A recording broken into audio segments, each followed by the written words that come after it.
Hello, everyone, and welcome to a brand new episode of the Jams and Tea podcast, where we spin the jams and spill the tea. And this week, we are going to be reviewing two new albums from two artists, one of which is linked to the very DNA of this podcast. We get one of these every once in a while. Back on our first episode, we reviewed her album that was new in 2020, How I'm Feeling Now, when we're back to review her new album, Crash, Charli XCX's Crash.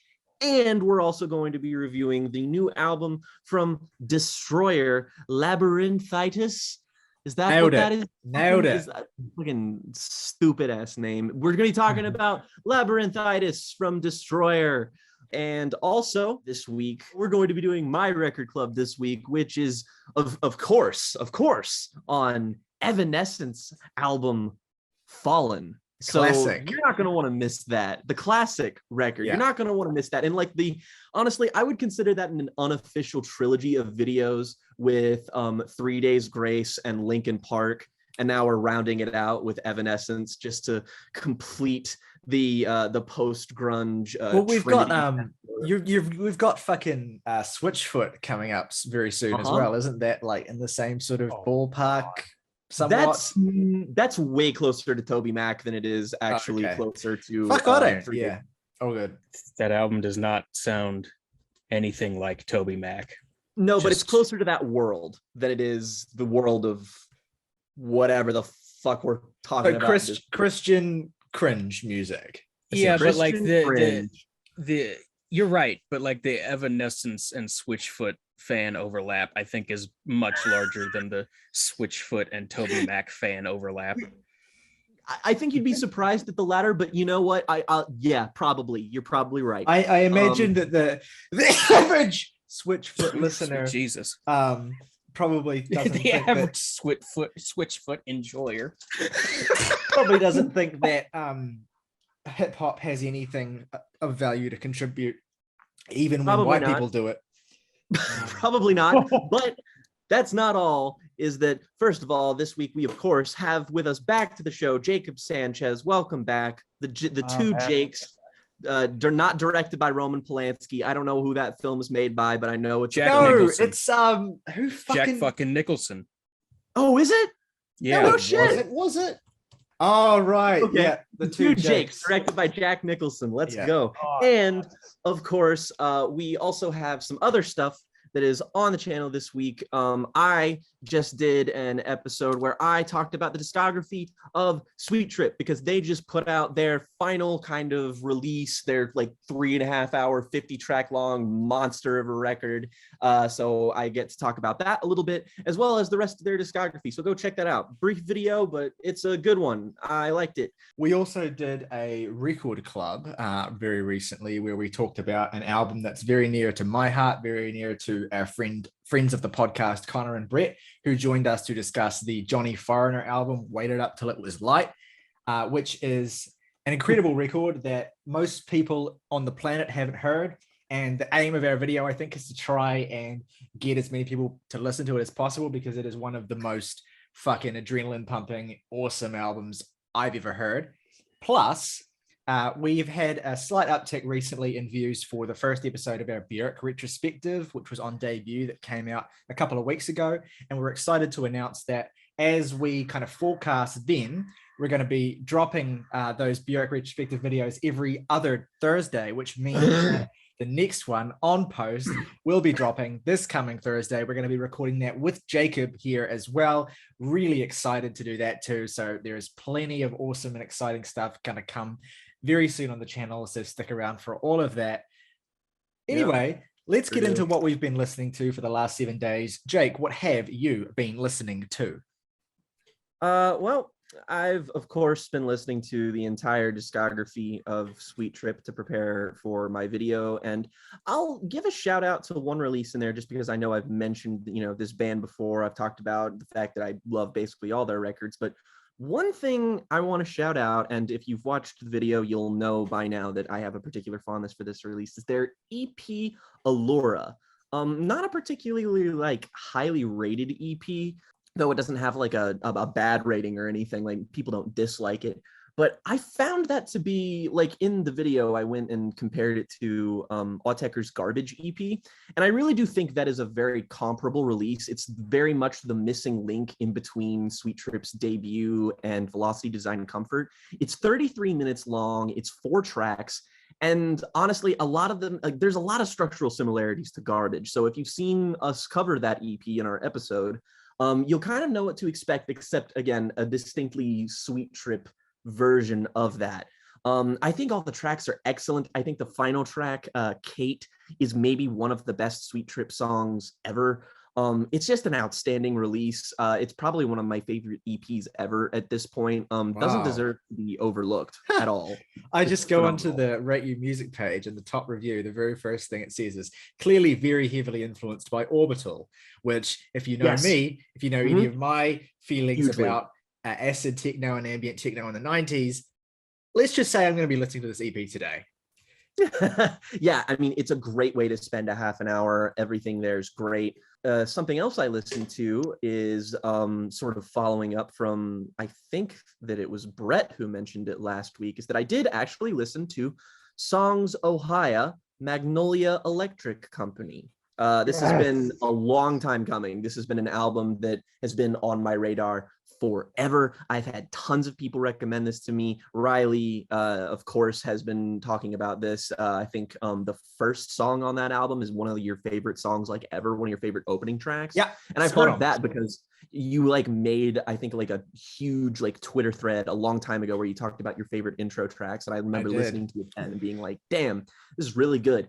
And damn, this is really good. I actually think that you compared the singing voice on here to that of Jason Isbell, and it's like a brogue Jason Isbell, and like, yeah, it's very much that. It's very like familiar with that. But there's also, I wasn't expecting as many guest vocalists that are on this album, like in the back half especially, but this is just such a lean assortment of amazing fucking songs.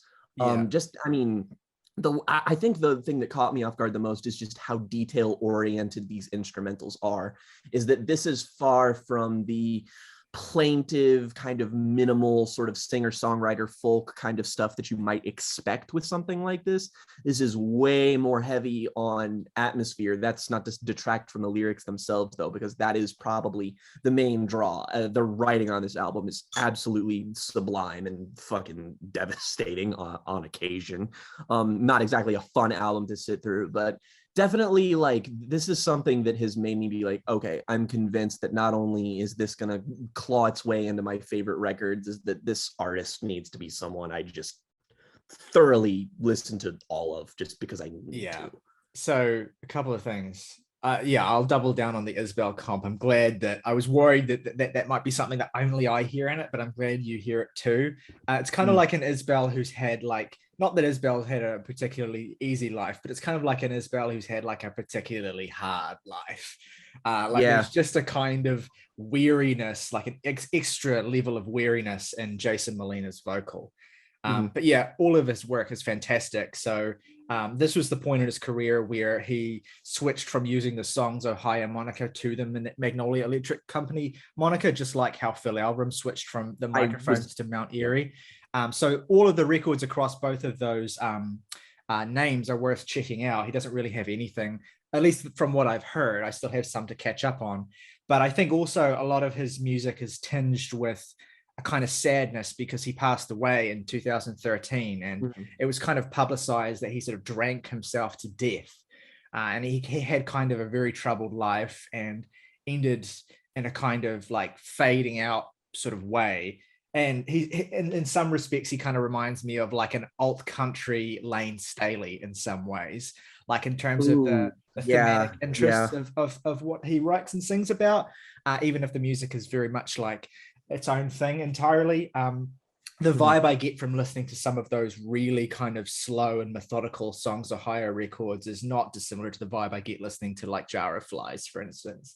So that Magnolia Electric Company record is probably one of the most liveliest and just energetic and colorful albums he's made, which makes it a great entry point.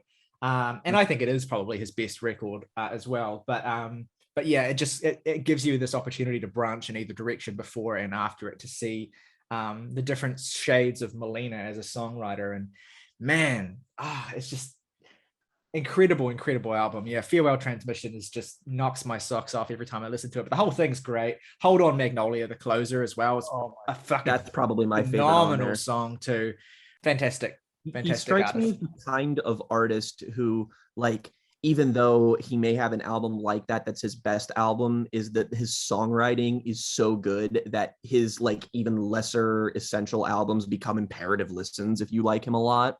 So that's what I'm like really excited for. I actually think that I would compare a lot of like just the mood, the vibe, the kind of slow choriness is that I actually got a lot of vibes that I wouldn't be surprised if she cited him as an inspiration. But I think fans of Julian Baker might actually get along with this a lot well, particularly her second record, Turn Out the Lights. I think that's like very much in that same similar ilk. Check out the demos of those songs too. And their earliest skeletal form, they kind of remind me of like Bruce Springsteen's Nebraska. Like just like stories are told is arguably even more haunting than the final product itself. The final product, I think, is a masterpiece, one of the best records I've ever listened to. And I would say those demos, even in their most skeletal form, like still like have like an even darker edge to them. Another thing I listened to was some more Connor core. I haven't gotten to the Johnny Foreigner record yet, but believe me, I'm going to, just because I did listen to your episode on it last night. In fact, of course, great episode. Watch Jake, it. The reason I know you haven't gotten to it yet is because when you listen to that record, I know I will hear about it. Just trust me. That's fair. That said, is that Connor and I got talking about a band that I had got into right around the time where I met you, Ryley, where that he is also a big fan of, and that being Mew. Really big fan of Mew's albums, Frangers, and that other fucking record that has a really long ass name. No More Stories. That one. Fiona Apple's album title, but it starts with No More Stories. But they sort of have an album of theirs that's sort of like canonical that I actually hadn't listened to yet, and that is Mew and the Glass-Handed Kites. Which I had not heard up until this point. And now I did hear it. And wow, it's really easy to see why this is such a beloved album. Oh my God, it's really fucking good. I'll have to do like a deep dive back into this band just because it has been a while since I've listened to them to see what my favorite is. Although I would definitely lean towards saying Frangers just because I've really attached to some of the songs on that album. But the actual sound of this album, which, you know, all of their albums are produced divinely, but this is just like, again, this is the most progressive pop has ever sounded. Everything here just sounds enormous. It's, again, I mean, this is a great example of the studio enhancing everything about a specific band. This is more audacious and progressive in structure as well, just because some songs just kind of lean directly into others. And that does have a couple like songs on there that are like, you know, sub 2 minutes that are a little bit less substantial than others, that leaves the structure to not be as maybe as tight as something like I remember Frangers being. But nonetheless, the highlights on this album are as great as this genre and this music has ever fucking sounded. Particularly, I'll shout out a track like Apocalypso. That's one that just absolutely fucking, like, I was just sitting there in a fucking coffee shop and just blew my not Mel Gibson. No, fuck, I was thinking the same thing, Morgan. Fucking look. Woof. Here's how you can sell someone on Mew. Progressive pop music with like progressive rock tonalities and heaviness, and it's symphonic. And this album in particular, and one of the reasons why I think that this album kind of is easy to overlook some of its more insubstantial moments, is it's constructed as a suite, right? Like it's constructed as one single piece of music the whole way through. And it's just this total fucking journey that you go on from start to finish. Frangers, which is definitely my favorite Mew record, is great, but it's definitely a distinct set of songs. And some of them are like polished versions of songs they'd done on earlier projects. And it's very much them kind of like coming together to make a formal sort of professional sounding debut. But then Glass-Handed Kites is when they like take the threads of that, like the style that they've established there, and they just like throw everything into this massive sort of sweet opus. And I think that's why people tend to gravitate a bit more towards Glass-Handed Kites. I think it's their most critically well-regarded album. If any of the shit I've described sounds interesting or appealing to you, you will get a lot out of this record. I would almost describe this as like, again, it's not that they sound similar, it's just that I get a similar feeling when listening to them. And I feel like the approach to production is similar, in that like, this really reminds me of something like Jimmy Eat World's album Integrity Blues. This feels like a sort of almost precursor to Jimmy Eat World's Integrity Blues in a respect. It's not, obviously this is way more progressive than something like that is, but even then it's still not a million miles away in just how the emotional tonality is like the exact same. I can't really describe it in a way that makes complete sense, but I feel like you'll listen to it and instantly be like, yeah, I get it. It has that kind of Justin Meldal Johnson sound, even though he didn't produce this record. It just has that same sort of like approach to making heavy sounds and really emphasizing the dreaminess and the kind of prettiness of the heaviness that he's so good at doing with M83 and Deaf Heaven and Jimmy Eat World and whoever.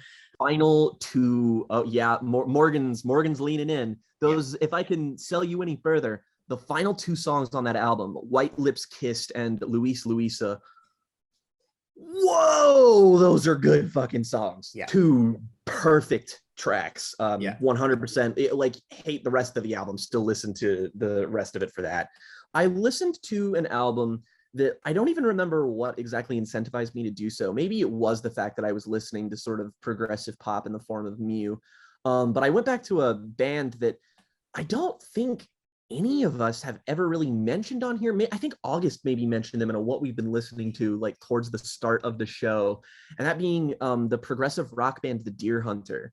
Is that that's like a favorite band of Morgan and I's, and we've never really like talked about their properly like great albums that we love. And I went back to what I remember, at least, is because I haven't listened to this band in a while, as being my favorite, and that being Act 4, Rebirth and Reprised, which is, oh God, I love it when an album is as good as you remember it being. Oh, this is just like, it's also a great, just like, I know that it's like, it's also called like Act 4, and this like their whole like mainline series of Act records, it's like, it's all it's all part of a greater narrative. First of all, you do not have to understand the narrative to enjoy the music, because I know that because I did for like a year before I even knew. And that said, like, listening to Act 4 is a great indicator of this band's appeal, just because it starts off with 30 fucking like perfect songs, especially the 1-2 combo of The Old Haunt and Waves, which is just like, again, you want to talk about perfect progressive pop. Oh man, Waves is just one of my favorite fucking songs ever. It's so beautiful. I mean, like, I don't know what kind of drug this man's voice is laced with, but goodness gracious, I do care for it. He gets compared a lot to Brendan Urie of Panic at the Disco, which I don't know.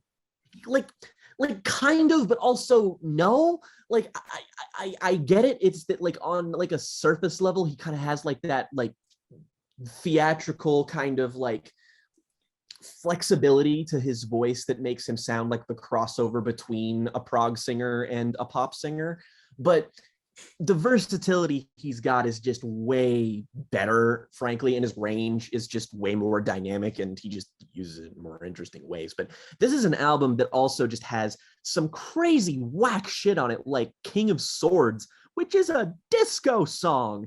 Just straight up disco. Oh, hell yeah.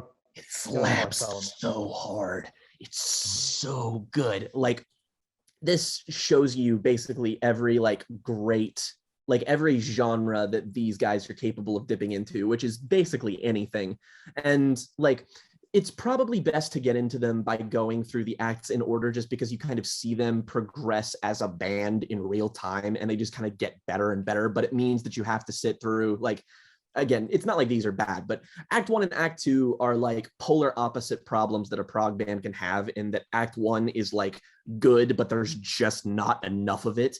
And then act 2 is like there's just way too fucking much of it, and it's like there's lots of good shit in it. It's just that it's really fucking long, and you kind of have to sift through the parts that you personally find compelling, and they don't really find themselves until act 3, which in its totality is a great fucking album, that just again shows you what this band is capable of. But it's really 4 and 5 that just like those are some transcendently great albums, especially their album The Color Spectrum, which is a huge, enormous compilation of EPs that just they basically I don't even know what I can possibly compare this to. It like they do every genre in this album. Yeah, it's like if Thrice's Alchemy Index was like 4 EPs longer and 4 additional genres.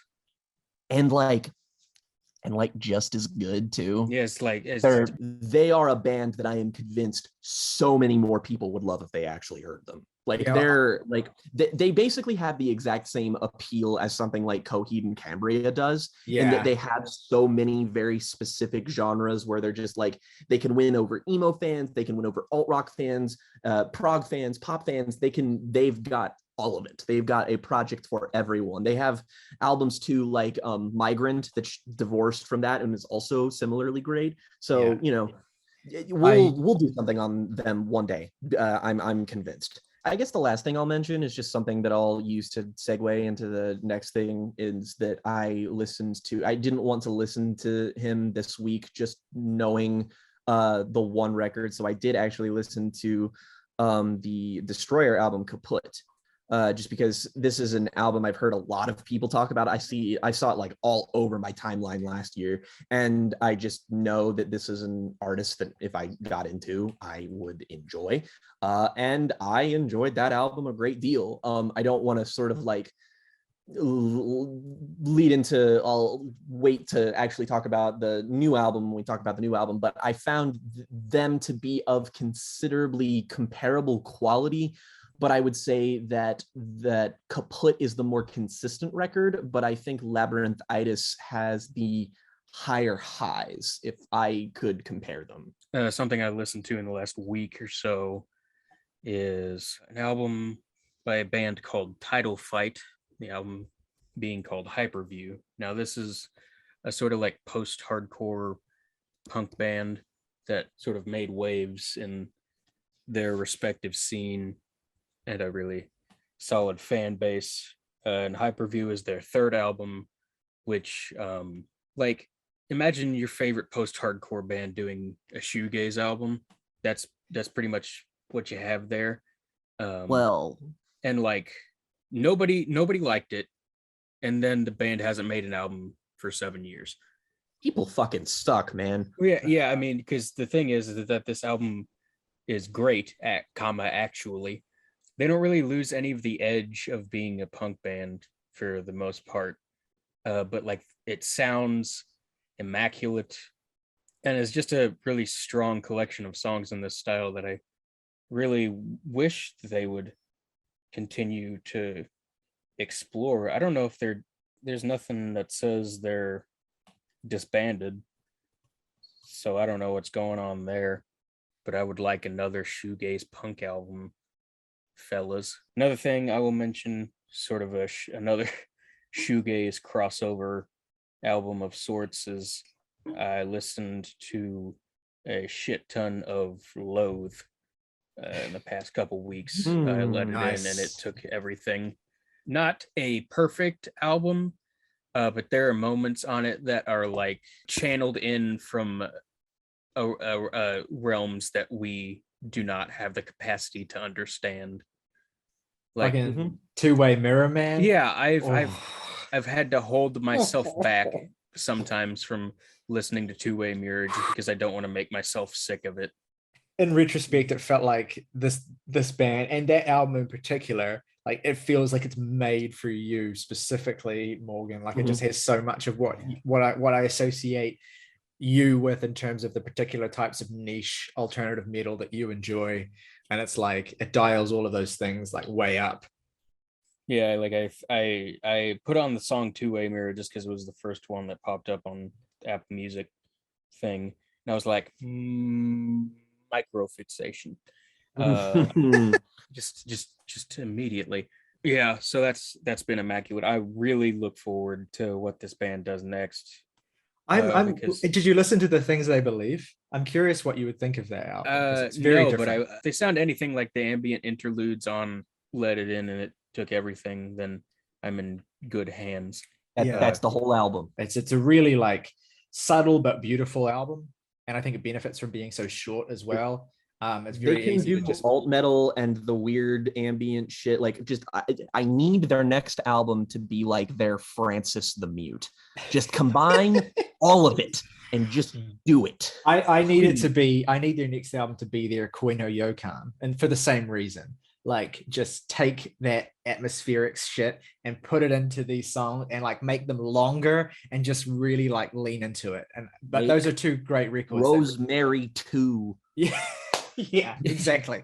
This band absolutely have it in them to make a Rosemary. I mean, they came damn close already with some of the songs on Let It In. Entombed, but the 2 is a 2. The last thing I'll mention, I deliberately saved for last. Let's talk about some motherfucking Ghost, Impera. This is it's an interesting album to unpack. I'm stunned you chose to bring it up, Morgan. Well, I watched the episode and I couldn't say my piece. So yeah, fair enough. So the thing is, Ghost have sort of leaned into adult-oriented rock. There were specifically a couple times that the Jake and Ryley said something along the lines of like, if you loved Ghost before now, then I don't understand why you're not connecting with this. And that was not intended to be a personal attack. No, by the way. Didn't like Prequel. I was not talking about you. Well, no, but the thing is, I liked this band when they were doing Candlemass, fucking Scooby-Doo shit. And even when it got more operatic, they still maintained that sort of doomy edge, despite the sort of clean production, which is what makes Melior so great, is that it keeps that atmosphere without sacrificing any of these sort of doomy, fucking the bleh. Yeah, there is no bleh on Impera. And this is part of the source of my problem, where I'm just like, I don't remember asking this band to start doing Journey ballads. And the thing is I quite enjoy bands like Journey and Toto, like the big singles of those bands. Some of those are just fucking all-timers, and people who disagree are too young to understand or too old. We're in a weird middle ground of like the kids hate it and the older people hate it, and it's like, just fucking listen to Steve Perry sing any way you want it and tell me that it's not just the shit. But yeah, the thing is with a lot of those bands is that they have outstanding vocalists, like outstanding, like Steve Perry. There's like 3 people who sing in Toto, and the one who sings like all the hits is like fucking like the one who sings like Hold the Line and the chorus of Africa is like just out of this world. Tobias Forge ain't got the range. I'm sorry, sweetheart, but to sell me on something like Kaiserion, one of the better tracks on that album, but to fully sell me on something like that, you're gonna have to belt some shit. And he just gonna like, Kaiserion. I'm like, all right, dog. He gets this one beginning of that song, and it's just like, I guess he burnt out after that. Like he just really just blew his vocal load. I think a good way of capping this is by saying that, like, if the first, well, I'm not done, but go ahead. No, for sure, and you can build on this. I think you might like this comparison. And I'm annoyed I didn't think of this last week. Is that like the first Ghost album is kind of like the original Scooby-Doo Where Are You series, like the classic. Where is this going? And then like you get into like Melior is obviously like great as well. I'm not that intimately familiar with Scooby-Doo to exactly draw that in, but it's in the same let's kind call of... that let's call that like the late 90s witch's ghost era. Sure. Yeah, of the Scooby-Doo. straight to DVD video era of like gold shit. Sure. I was just going to stick to like the really like 70s, 80s stuff, but that works too. Prequel is like the Scooby-Doo show where it starts getting a little bit sort of more, I guess, expansive and goofy and like kind of focused more around. Well, this is what I'm getting to. And then Impera is the Scooby-Doo and Scrappy-Doo series. Like that's when you get into the 80s era of Scooby-Doo, and it's getting way sillier. It's getting way more like the cast is kind of expanding, and like characters like Scrappy are kind of taking a bit of more of a prominent role, and the villains are getting kind of more like goofier than they ever have been before, and the show's kind of leaning on some of its hammiest sort of trademarks more and more and more and more. And that's kind of, I think, how you can track the trajectory of Ghost, and the difference, and whether or not you will continue to enjoy Ghost is the extent to which you find that development fun. And I think I'm in a... Well, is Pro Memoria, and the Scrappy-Doo on Impera is 20s.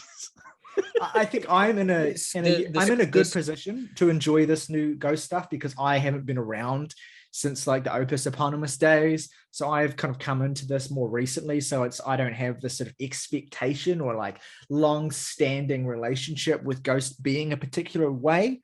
But yeah, your mileage is definitely going to vary, as it did with Connor in last week's episode. Yeah, like like 80s animated Scrappy-Doo is Pro Memoria on Prequel, and fucking the 20s is like live action Scrappy-Doo being like the villain of the piece. And like, and then Riley's in here just like, well, you know, those movies were written by James Gunn. I don't know. I like, even a tepid defense of 20s is like, okay, cool, man. I enjoy the song. You don't have to. It's fine. Oh, it's so funny. Like, you know, I just want to know why. I said it as best as I could. Like, yeah, I'm not. I know you did. Again. I'm not. No, and I'm not asking you to. I can't cope. I think the real closing thing for Ghost is really that it's just like you're just kind of finding out why people have liked this band for as long as they have, because again, like, even like they're still not doing anything they haven't done before. It's just that you're slowly discovering, it's just like the people who are still on board is just like, I've obviously liked the side of this band that's existed within it, you know, since fucking Meliora, but other people have always, like, maybe they have drifted to the parts that aren't as linked to the core of obviously of what Tobias at least sees what the band like is now. It's, you know. Yeah, that's like the other problem with the album for me, is that like when they're just doing like Ghost songs, like the ones that I like Hunter's Moon and Watcher in the Sky in particular are my two favorites. It just feels like a little wheel spinny. Like it's more Ghost songs. Well, fellas, it would appear that we're at an impasse. Moving forward, I will keep it brief in terms of what I've been listening to. I have been listening to quite a bit, though. A few things I want to mention. First of all, I want to shout out the new Weezer EP, Seasons. Oh, fuck that. Spring. So, you actually listened to that, huh? Here we have Weezer. They're back again after a long absence, and they're here. 3 months. They're here with their new concept, which is, get this, an EP for every season of the year, dropped on the equinox of each of those seasons or some shit. I don't fucking know. So here we are. It was originally supposed to be a quadruple album with like an album's worth of material about every Yeah, we joked season. about that. We're like, haha, that'll never happen. Well, it's so funny that what's happened is that Rivers has gotten so like obsessed with this conceptual idea and seeing it through that he's run up against his own worst enemy, which is time, which is the actual time it takes to make music, to write songs, to actually realize a concept. You can't just fucking fast forward that process. But of course you can if you're Rivers Cuomo and you don't care about how the output of that process actually sounds and looks. This is in my opinion, though it's not by a huge mile, like it's not by a huge level, that it is the worst sounding Weezer project I think that's been released to date. It is very lazily and sloppily mixed and put together. It is absolutely devoid not only of interesting musical ideas, which is not a new thing for Weezer, but also of personality, which even some of Weezer's worst records had moments where you could tell that Rivers was just a fucking weirdo who was being himself and doing it in a way that was really ugly and really maybe not appealing, and certainly not complimented by any of his bandmates. But the thing is, there's not an idea on this EP. It's nothing. There's Rivers singing repeatedly about how great love is. There's the one song, I think the first song on the EP, where the chorus hook is just him singing like over and over and over about how much he loves Shakespeare again and again and again and again and again. Leave the bard out of this. And yeah, I think all you really need to know about this is just listen to the lead single, A Little Bit of Love, which is handily one of the 5 worst Weezer songs ever, in my opinion. It is terrible, 1-star song. It's just flat, vapid, not even in an interesting, like, holy shit way, like can't stop partying or something. But it's probably the worst song that Weezer have released on any project since Ratitude. And yeah, it's just, no, fuck off with this shit. We're getting 3 more of these. Fuck off. That's all I have to say. I also guitar on that record are some of the worst shit I've ever heard. Sorry to interrupt. No, like, go for it. Like, you want to hear that album. Are you interested in hearing a guitar sound that sounds like a fucking like fucking, I don't even know. I wish I had a way of describing it. It sounds like tinny as fuck, basically. Yeah. It is just terrible sound. It's always Sunny meme where it's like, I've had enough of this dude, but it's Rivers Cuomo on the fucking frame. What confuses me about Weezer as a whole is, like, you look at those early records, right? And it's like, you actually look at, like, you look at Blue, yeah? And it's like, Blue is just like, it's a simple album. It's a simple pop album with like good hooks, and it's like fun, and it doesn't try to be anything else. It just is good at what it is, and that's fine. But like, it's that way because Rivers like studied pop music, wrote like 100 songs. They teamed up with Rick Ocasek. Like, they did all of these things and all this shit happened to them, and then they made that album. And then all the rest of these are just like, hey, what if we as human beings and artists were in a complete state of arrested development for the rest of our lives? And that's what Weezer are. Like, you can't even, like, it's like what Morgan said with Ghost is that, like, you know, they come out with songs, it's just like, oh, these are just kind of more Ghost songs. It's like, I kind of like that about some bands, is that some bands can just be like, they just sort of deliver more of their stuff and they're reliable, they're comfort food. And then there's Weezer, and they just be like, what kind of food poisoning will I get today? Jake, you've already just dedicated far more words than Weezer deserve at this point in time, but God bless you for it. The thing is, I can't keep having this conversation. I can't keep having this, like, let's think about the arc of Weezer and how did we get here? Like, because it's a conversation that we have every single time. Rivers Cuomo is an idiot. That's it. And I will hang myself from the neck until dead if I have to keep having this conversation. Moving on. A new collaboration from really exciting sort of lo-fi artists, Asian Glow and Weather Day. Asian Glow, whose music that I have sung to the high heavens, put out a fantastic album last year called Cull Fickle, also a fantastic collaborative split project with Paranol and Sonhos Tumam Konta. Really great artist. Now, Weather Day is an artist who has existed in the sort of lo-fi, bedroom, shoegaze, emo, noise pop field for a few years as well, and actually put out an album in 2019 called Come In, which I checked out this week too and really enjoyed. But there's something about Weather Day's approach that really leans into some of the sort of more dissonant and just really lo-fi and clangy aspects of bedroom recording that I think is less my speed than the kind of warmer, richer, heavier, distorted tones of these newer sort of fifth wave emo artists. And so what I really wanted from this collaboration was a project that truly synthesized both of those artists' strengths to make something truly exceptional. And frankly, that's exactly what I got. This is not a split EP. This is a true collaborative project where both of these artists work together on all of the songs, and you can hear both of them in all of the songs. It is definitely standout, easy frontrunner for EP of the year at this point. It is fantastic. 6 excellent songs. A couple of songs on here that would go right up high on my list of best songs of the year so far, particularly the track Late Time Stroll. Fantastic synthesis of these artists' sounds. I think you can really hear Asian Glow lifting up some of the elements of Weather Day that I haven't necessarily been super fond of. And really you can hear both of those artists maturing and growing together in this project. And I'm looking forward to hearing more music from both these individual artists, but also from this collaboration, because I think they've signaled that this won't be the only release they do together as Weatherglow. So check out this EP. Hopefully we get a full record from these guys really soon too. Love this shit. Really want to shout it out. The next thing I want to shout out is because of our friend Connor, who has the Echo 2K album E on his list of his very, very prestigious list of 10 out of 10 records.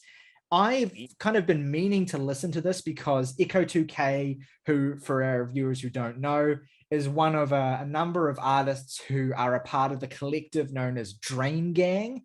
And they're kind of like the odd future of cloud rap. They're this collective of really young artists who have a feverish fan base of teenagers who annoying. Yes, very annoying. Absolutely. I'm not going to dispute that. This feverish fan base of teenagers who, and I can see why, because the music that these artists make is very emotional, but it's also very sort of spacey and based around like this gorgeous sort of sense of dreamy production that kind of envelops you. It's like the meeting point of One O Tricks Point Never's like early Echo Jam stuff and like the dreamier aspects of Playboy Cardi. It's like the kind of meeting point of those things. Although I would say that this is a lot more palatable than I've found Playboy Cardi's music to be because of those dreamier aspects and the way that they're interlaced. The album E from Echo 2K, I wasn't in love with. I found it to be a bit frustratingly losing steam after a while, but the highlights, which are in particular the first 2 tracks on this album, AAA Powerline and Peroxide, are probably straight away the 2 best cloud rap songs I've ever heard. And 2 of the most significant songs in this like broiling subgenre of vaporwave influenced, dreamy, gorgeously reverby hip hop. Absolutely stunning production, incredible, sharp, beautiful sounds. Even if you don't have it in you to commit to a full project, even though the albums are thankfully quite short, listen to these 2 songs, AAA Powerline and Peroxide. Amazing tracks.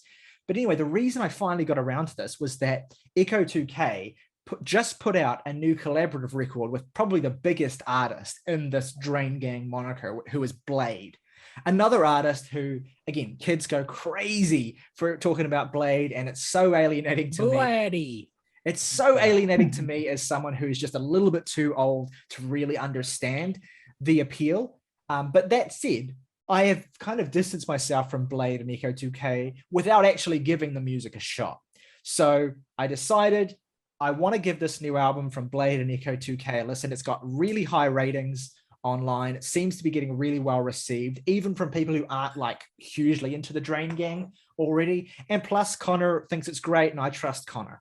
So I checked out this new album, Crest. And every single problem I had with the inconsistency of the E album, despite the fact that those first 2 songs on that record were fucking spectacular, every problem I had with the inconsistency of the E album was fixed on this new collaborative album, Crest. This is an album that never loses steam. It's the exact same length as the E album, which is 30 minutes flat, which is the perfect length of time for a record in this style, because you get exactly the right level of this dreamy, very production-rich sound without it going on to the point where it starts to feel like it's running and spinning its wheels.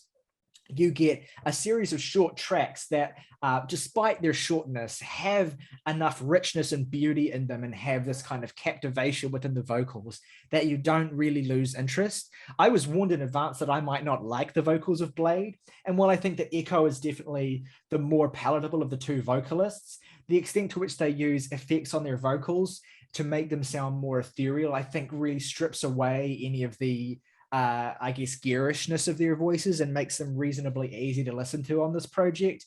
There's a 9-minute track early in this project called 5-Star Crest that I think is absolutely fantastic and well worthy of its runtime. But the real standout here for me was the track White Meadow, which is, again, one of the best tracks. Like, to me, what I've gathered from Drain Gang so far is that they are a collective that produce more great songs than great albums.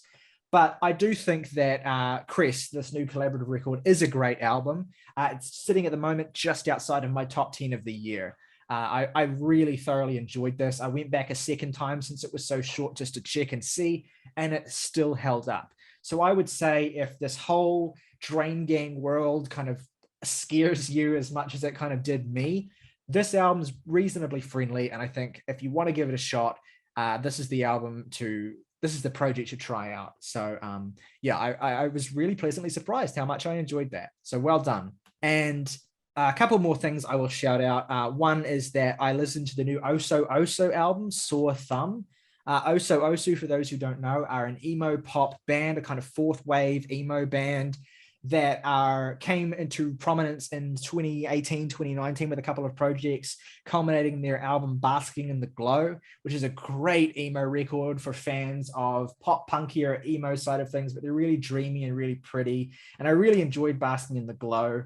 And that was a really strong record. And then I think shortly after they were finished writing and recording the demos for their next record, the band's guitarist sadly passed away at the age of 24, which is very tragic.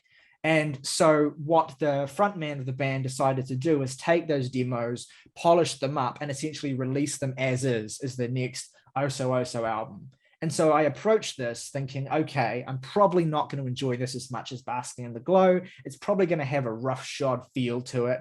And while I think Basking in the Glow is still definitely narrowly the better record, this is still really good, really, really good stuff. And it does not sound like demos at all. And it's been really polished. These songs actually have a lot of genuine sort of flair and warmth to them. The biggest selling point of Oso Oso, I think, and on this record is just how gorgeous the vocal harmonies are. The singer in this band has this gorgeous, gorgeous voice, and he just layers and uses harmonics and really stretches his voice out to be so pretty and so beautiful. And there's just great songs on this, so many great songs on this. Father Tracy, Fly on the Wall, Describe You, Pensacola, lots of really good songs on this record. It's a really strong, solid indie rock, emo pop record with some power pop influence in there too. If that sounds like your vibe, it gets a rec from me. And the last thing I will shout out is probably one of the most interesting albums to come out recently that we're not reviewing. And I can only attribute this to just not having the foresight to see that it might be interesting enough for us to review. But that's the new Rosalía album, Motomami. This is my first Rosalía record, and from what I gather, it is her most sort of experimental and sort of genre blending project yet, kind of expanding beyond the sort of basics of Spanish and flamenco and sort of classical roots that she was known for with her earlier projects. I think her last record got a little bit more expansive and towards sort of Western sounds from what I can gather, but Motomami kind of embraces every aspect of what Rosalía is capable of doing, I think, and what her collaborations with artists like James Blake and AnCo have suggested that she's capable of. In fact, Professor Sky did a great video on this record where he kind of said that this new album is kind of the meeting point of Billie Eilish and AnCo. And I think that's a really smart and savvy way of describing what Rosalía is doing. Except fucking listening. Well, except it's really accurate, but also kind of loses a lot of the idiosyncrasies that I think make Rosalía super unique as her own performer. Motomami is a fucking mess of a record. Like, it just is all over the place. And yet it does that in a way that whether you fully connect with it or not, it won't lose your attention because Rosalía is just flipping from idea to idea, and she is just kind of pulling you through the power of her voice and just the charisma that she has and the sense of compositional smarts and sort of mastery of her craft that she has. It's a really, really fascinating and dense and funny and exciting album. It's got 16 songs on it, but it's only like 45 minutes. So it's kind of a whirlwind record. It's the kind of thing that I could see falling flat for some. I really couldn't gauge with any clear confidence how you guys would all feel about it, but I think that there's a chance it could really connect. So it's worth giving a shot. There's actually a lot of parallels between this record and the Charli XCX record that we are reviewing today. And they both came out on the same day. And they both represent kind of similar ambitions and visions for this particular artist at this junction in their career. And not to forecast my thoughts on the Charli record, which I do like, but I think that Rosalía's album is the more successful of the two at doing what it's trying to do. And I'll actually expand on that parallel a little bit more when we talk about Crash very shortly. But yeah, this Rosalía record really, really captivated me. I've listened to it 3 times in the last 24 hours now. Really enjoyed this thing. Would recommend it just to see where you fall on it, if at all. And yeah, she's just really cool. And I'm really fully on board with her now. And I will be checking out her previous records too. Jakob, now it's your turn. What have you been listening to recently? A couple or 3 or 4 records that you want to shout out? I've been going through all of Animal Collective's albums. I think the last time I was on here, I shouted Spirit They're Gone, Spirit They Vanished. I think Feels and Strawberry Jam are excellent, but I want to shout out one in particular, and that's Centipede Hurts. Yes! Yeah. Fuck yeah. People who were alive reading Pitchfork in 2012, who the fuck hurt you? Who the fuck who hurt you and decided that this is the album where you're going to jump off ship for Animal Collective? Mystifying shit. Stellar. Like some of their, it was on Strawberry Jam, although you could dance to it. Who the fuck doesn't want that? I only think Strawberry Jam is like a little bit better than Centipede Hurts, frankly, and that's just because of consistency sake. I think the front half of Centipede Hurts is maybe a little bit better, but my God, is it a fucking banger the whole time? I could not help myself from dancing. And then when my friend Brian, who's the server Animal Collective expert in the Discord server, was saying that people did not like this, and after Centipede Hurts, the future of the band was in question. I was like, how? Fucking how? And I gotta listen to you and Zach's thoughts about the record. We go in deep on that one. We both love that album. It's so good. I think one of the things that put people off of that record is just the way it's produced and mixed, the kind of not heaviness is not the right word, but the kind of murkiness that it has, the kind of bubbling, disgusting kind of tonalities that it has. But the thing is, that's not a million miles away from how Strawberry Jam sounds, really. And yeah, what really makes it, and I think that record, Centipede Hurts, has all of the same levels of kind of pop sensibility and talent that the 2 records immediately previous to it display. It's just more esoteric and more messy and more mucky, and it has this whole sort of concept where it's built around alien radio transmissions and shit, and it has this whole aesthetic associated with it that's super, super kind of weird and far out even for Animal Collective standards.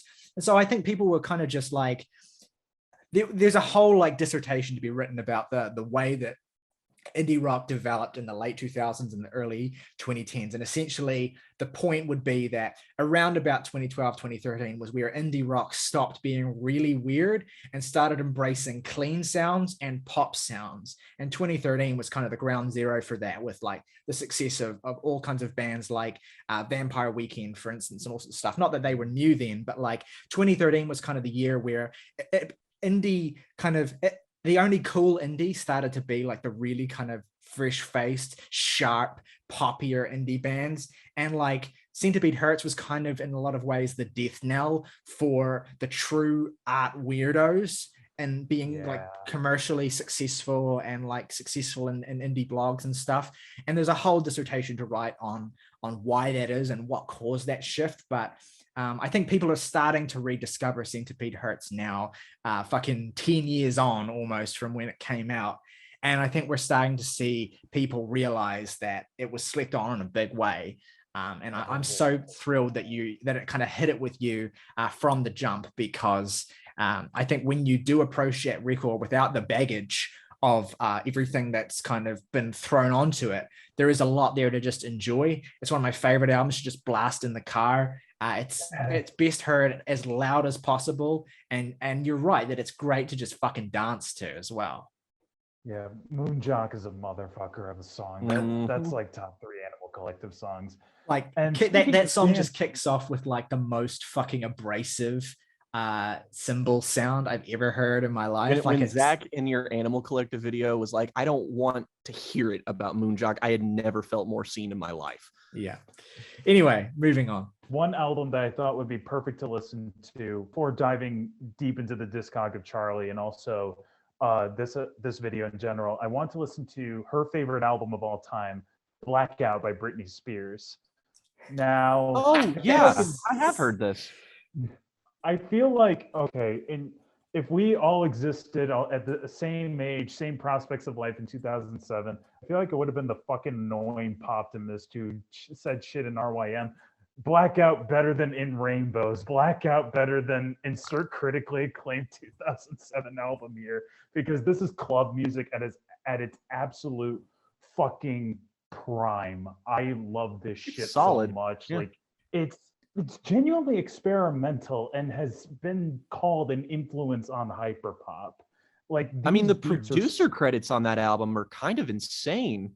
Oh, without a doubt. Danger was absolutely like on fire in the late 2000s, and this is honestly some of his best work. Like even beyond the singles, because of course Give Me More is a great track. You have like this run of Piece of Me, Radar, Break the Ice, and Heaven on Earth. That's just, you will be, I just love dance music, and this to me is like dance music at its perfection, at its absolute most perfect. Absolutely stellar album. I'm so glad it's getting like a sort of reappraisal. Like, this is some of the best pop music out there, in my opinion. Yeah, this is so much higher rated on Rate Your Music than I expected. Oh my god. Yeah, it's like a lot of, I think the reason why Britney's music was overlooked for its artistic or even musical merit has again a lot to do with really shitty peripheral shit, like the way that she was being portrayed in the media and all sorts of shit that was going on with her. Misogyny, exactly. So it's cool to see a record of hers like that getting a little bit of a reevaluation. Her album before Blackout, by the way, In the Zone, also pretty good. Worth a listen. Not as good as that, but still good. Absolutely brilliant album. And yeah, that's the one with Toxic on it, isn't it? In the Zone, Toxic, yeah. Slaps. And I listened to the entire and re-listened to the entire Charli XCX discography for this episode. And something I will say is there's a moment on the Vroom Vroom EP where it just sounds like she's spreading her wings and flying. That is all like everything post-sucker is just an artist just spreading their wings and flying as high as possible. And let's ride. And hey, I would even make a case for Sucker as a slightly underrated album. Not one of her best. Song Sucker. It kind of kicks ass. Not one of her best, but I think the extent to which that album was kind of shat on when it came out is like, I mean, look, I won't front. I like that album. I've listened to it and felt quite a bit. It's a good car record. It has some really. It's like the Carly Rae Jepsen albums pre-Emotion. They all get shat on just because they're not. And also like, and this is a good segue, I think, into our next segment, is that like that record, I think, presaged a lot of the kind of pop punk revival within like actual pop music that we're seeing in the last few years with like Machine Gun Kelly, and now Avril Lavigne is back in the spotlight again, and all of this sort of like all this sort of like 2000s era like pop punk, that kind of shit is starting to become more a part. I mean, Olivia Rodrigo, for instance, is probably the hugest symbol of this. It's starting to become more culturally accepted and embraced and actually popular again. And Sucker, I think, is an album that kind of is ahead of the curve in a lot of ways because of that. And a lot of the songs on that still really hold up. I still think Boom Clap is one of her best singles. I still have a lot of time for that record. And True Romance as well, I think, is super underrated. That's got a couple of, well, not even a couple, it's got a handful of my favorite Charli songs on it. Fucking Grins, fucking Stay Away, fucking Nuclear Seasons. I mean, that shit will never get old for me. So let's use that then as a segue into our first review of the day, which is, of course, for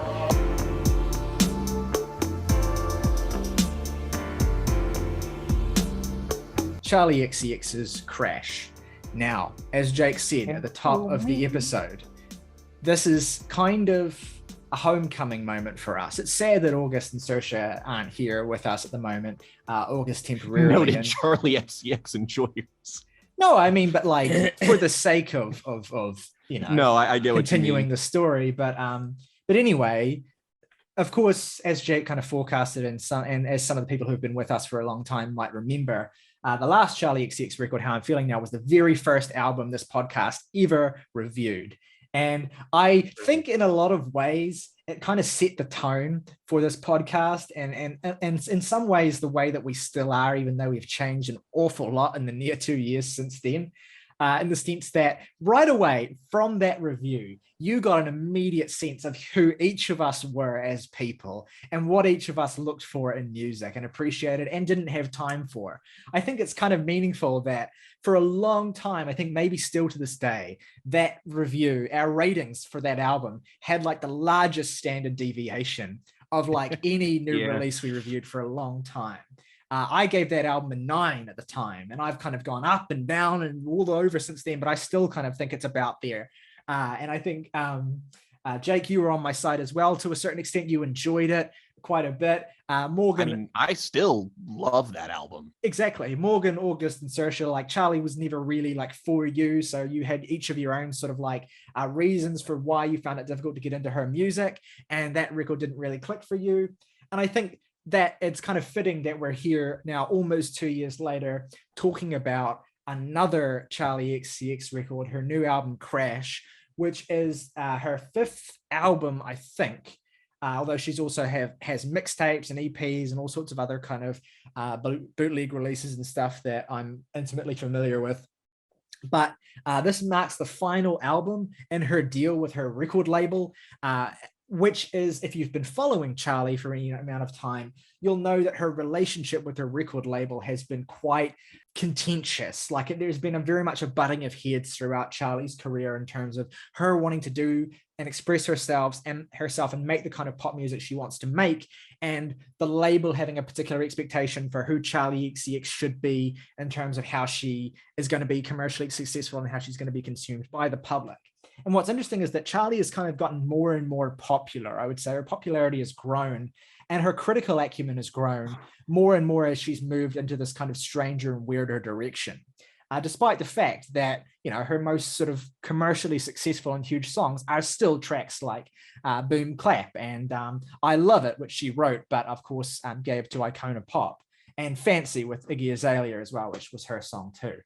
And despite that, she's obviously made several kind of shifts in her sound and approach since then that have embraced, or that have increased the extent to which she's been embraced by the critical music world, but also the extent to which she's had an audience within underground music listeners, within young people as well. She's kind of been risen to be this figure that's held up as kind of the future of pop music, and someone who, in a lot of senses, I think, has always had the ability and the skill to write truly successful global smash hit songs, as Boom Clap and I Love It and Fancy all signify, but it's kind of either stood on her own foot in terms of stopping herself from achieving that, or deliberately chosen to veer away from it, in a sense of, I guess, warped adherence to her own identity as someone who stands out and has this distinct voice that isn't like all of your other pop radio voices.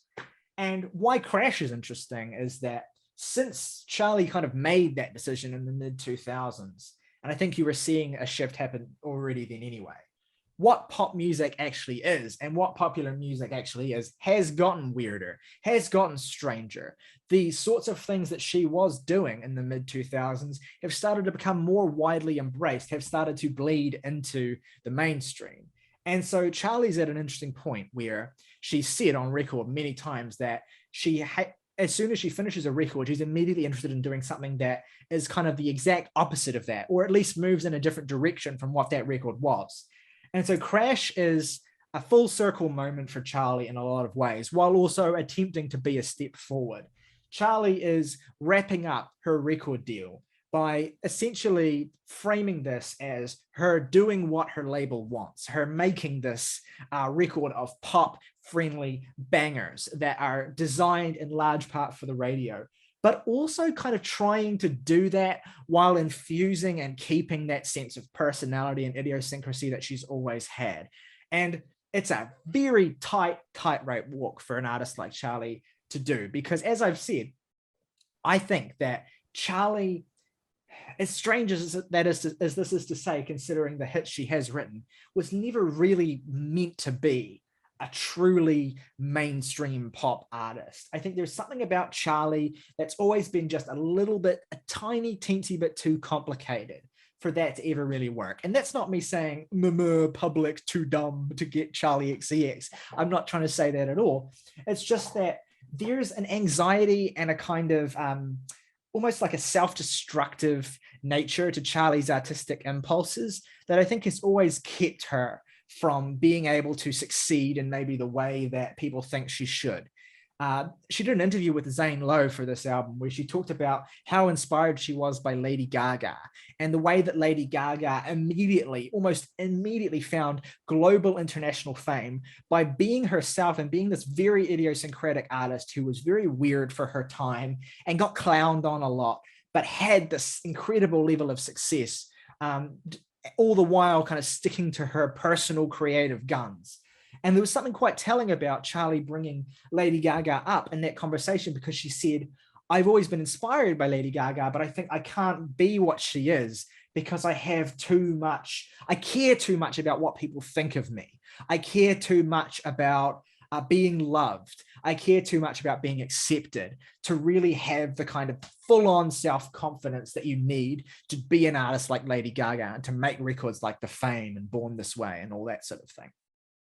And that is really telling, I think, because it explains a lot of Charli's trajectory and the kind of music that she has made.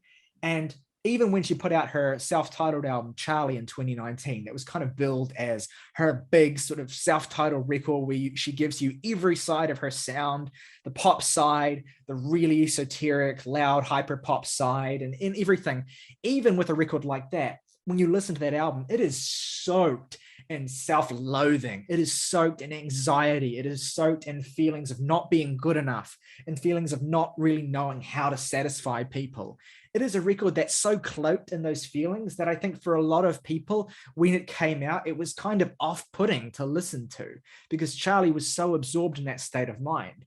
Otherwise, if you got on board with it, it was partially because you found the way Charli expressed herself through that medium to be captivating. And, you felt like you were getting access to a deeper part of her. And then how I'm feeling now, I think the success of that was not only the moment that it arrived in, this perfect little use of the pandemic to unify her and her fan base and tap into universal anxieties that weren't completely just Charli's anxieties, that were kind of everyone's anxieties and feelings, gave it a universality that I think made it super easy to latch onto because you weren't necessarily as tied up with the baggage of who Charli XCX is and what Charli XCX's current kind of struggle is. You had personal songs on that record, but they were always crafted and created and housed in this format where you didn't have to be kind of completely immersed in Charli's personal baggage to get on board with it. And this, I think, speaks to one of the things that's the great appeal of Charli and the great limiter of Charli that I've already established is her anxiety, her sense of self-preservation, but also her sense of wanting to appeal to as many people as possible, wanting to be liked, having this deep sort of seated insecurity. And I don't feel bad about saying this because Charli has commented on this and freely admitted that it's a part of her creative process herself. And I think it's important to understand to approach a record like Crash, because Crash, as much as any Charli XCX record preceding it, has evolved and grown out of that conflict within Charli, the desire to be as successful as possible, to reach as big of an audience as possible, while also remaining authentic to herself. She's spoken in interviews as well about not being afraid to alienate her fan base on this record, which is interesting, I think, when you consider all the other stuff that I've said about wanting to be liked so much. You get this interesting quandary with Charli here, where it's like, does she want to be liked by everyone, or does she just want to be liked by people who don't like her? What kind of direction is she going in? And I fucking yammered on a lot here because I have invested a lot of hours and time into Charli's music. And so I think her progression and the decisions she makes on each album are really interesting. But I think when you understand a record like Crash through the lens of Charli's insecurities and Charli's creative drives and Charli's aspirations, then I think it starts to make a lot more sense why it sounds the way it does, why it kind of runs the gamut and the way it does of all these sorts of different things. It has a lot of callbacks to Charli's music across her whole career. I mean, even the title Crash is an onomatopoeic reference to Boom Clap. And you just have all of this stuff, even with that whole concept of crashing, of kind of crashing and burning, of kind of completely flaming out, is Charli's own kind of like masochistic embrace of the possibility of failure. And I think there's something liberating and freeing about listening to a record like this, where Charli is so clearly embracing the possibility of failure instead of being terrified of it. There's a more sense of assuredness in this record, definitely, than there was in an album like Charli, despite the fact that you still have a lot of, themes of sadness and insecurity in some of these songs. You also have a newfound confidence too that feels earned, but also has this sense of complexity in it, in terms of Charli really is leaning into this. I am what I am, and I am who I am, and fuck you if you're not on board with that. But it also highlights, I think, some of Charli's limitations more than ever. And so I'm going in circles a little bit here, so I'll step back now. What are your guys' thoughts on what Charli is doing here? Expectations versus reality, concept versus execution. What do you think of this new chapter in Charli XCX's career, and how does it affect your opinion on her as an artist, and how does it compare to your opinions of her previous work? Well, if I was the person who was the second most big on something like how I'm feeling now, I guess that sort of sets a certain precedent, because like I have a weird relationship with Charli, just because the first album of hers I ever paid any attention to was Charli, just because that was an album that got a lot of attention. And that was an album that, like, I was mild on it when I first listened to it, is that it was just like, there was just so many features and it was just so long and there's so many songs. And I was just like, this is kind of a mess. And then I listened to it again and I was like, yeah, but like, I kind of see the vision that it's a mess. Like I get it. It's forward thinking. It's interesting. I like a lot of the songs here, and it really just, it feels like an album, one of the few like immediate sounding pop albums that's really meant to be listened to more than once, just because of the way it sounds. And I still like that album. And I like how I'm feeling now a little bit more, just because it feels like it takes everything that's forward thinking about Charli, but it doesn't necessarily channel it in the same way. And it's just kind of an interesting exploration. You have production credits from like Laura Less on that album, and it's all blown out, and it's very hyper poppy as opposed to the just moderately hyper poppy that her other stuff is. And so, I was going into this just being like, Charli's definitely turned over a new leaf. There's a new phase in her career of her just making all this shit, and that sort of idea of her, like, being who she is and fuck anybody else, and just, she's gonna do what she's gonna do. And that's awesome. I love that pop stars are doing that now, just because that's what I want to see. That's what makes pop music interesting. And I'm glad that we have people like her who are innovating and taking sounds from people like, again, Sophie, who are, incorporating these really extreme aesthetics into their music. It's cool. And I admittedly didn't really like listen to any of the singles or like get invested in the rollout of this, because quite frankly, my life is too busy. And I was just like, it's a Charli XCX album. I'm sure that this is just going to, like, it's going to be a pop album. I'll be excited to listen to it no matter what. And I think the ultimate contradiction of Crash is that it feels like Charli herself, it's like she is aware of the fact that she needs to like do something new, and that people like, in the music community kind of expect her to do something new. But she simultaneously feels this desire to be true to herself and all this shit. And she's really trying to manifest an identity into Crash. And that identity just never happens. the thing about this album to me is that there's no real single part of it that feels like bad to my ears anyway. It's just that a lot of it feels woefully unremarkable. And I tried listening to this multiple times just to try and get in the weeds and understand it, because that was what I had to do with her other albums. I liked How I'm Feeling Now when I first heard it. I liked it. And then I just had to listen to it more. And I was like, yeah, okay, I'm getting on this thing's wavelength. And that album also had insane left turns like Pink Diamond and really catchy songs like Forever that I still love.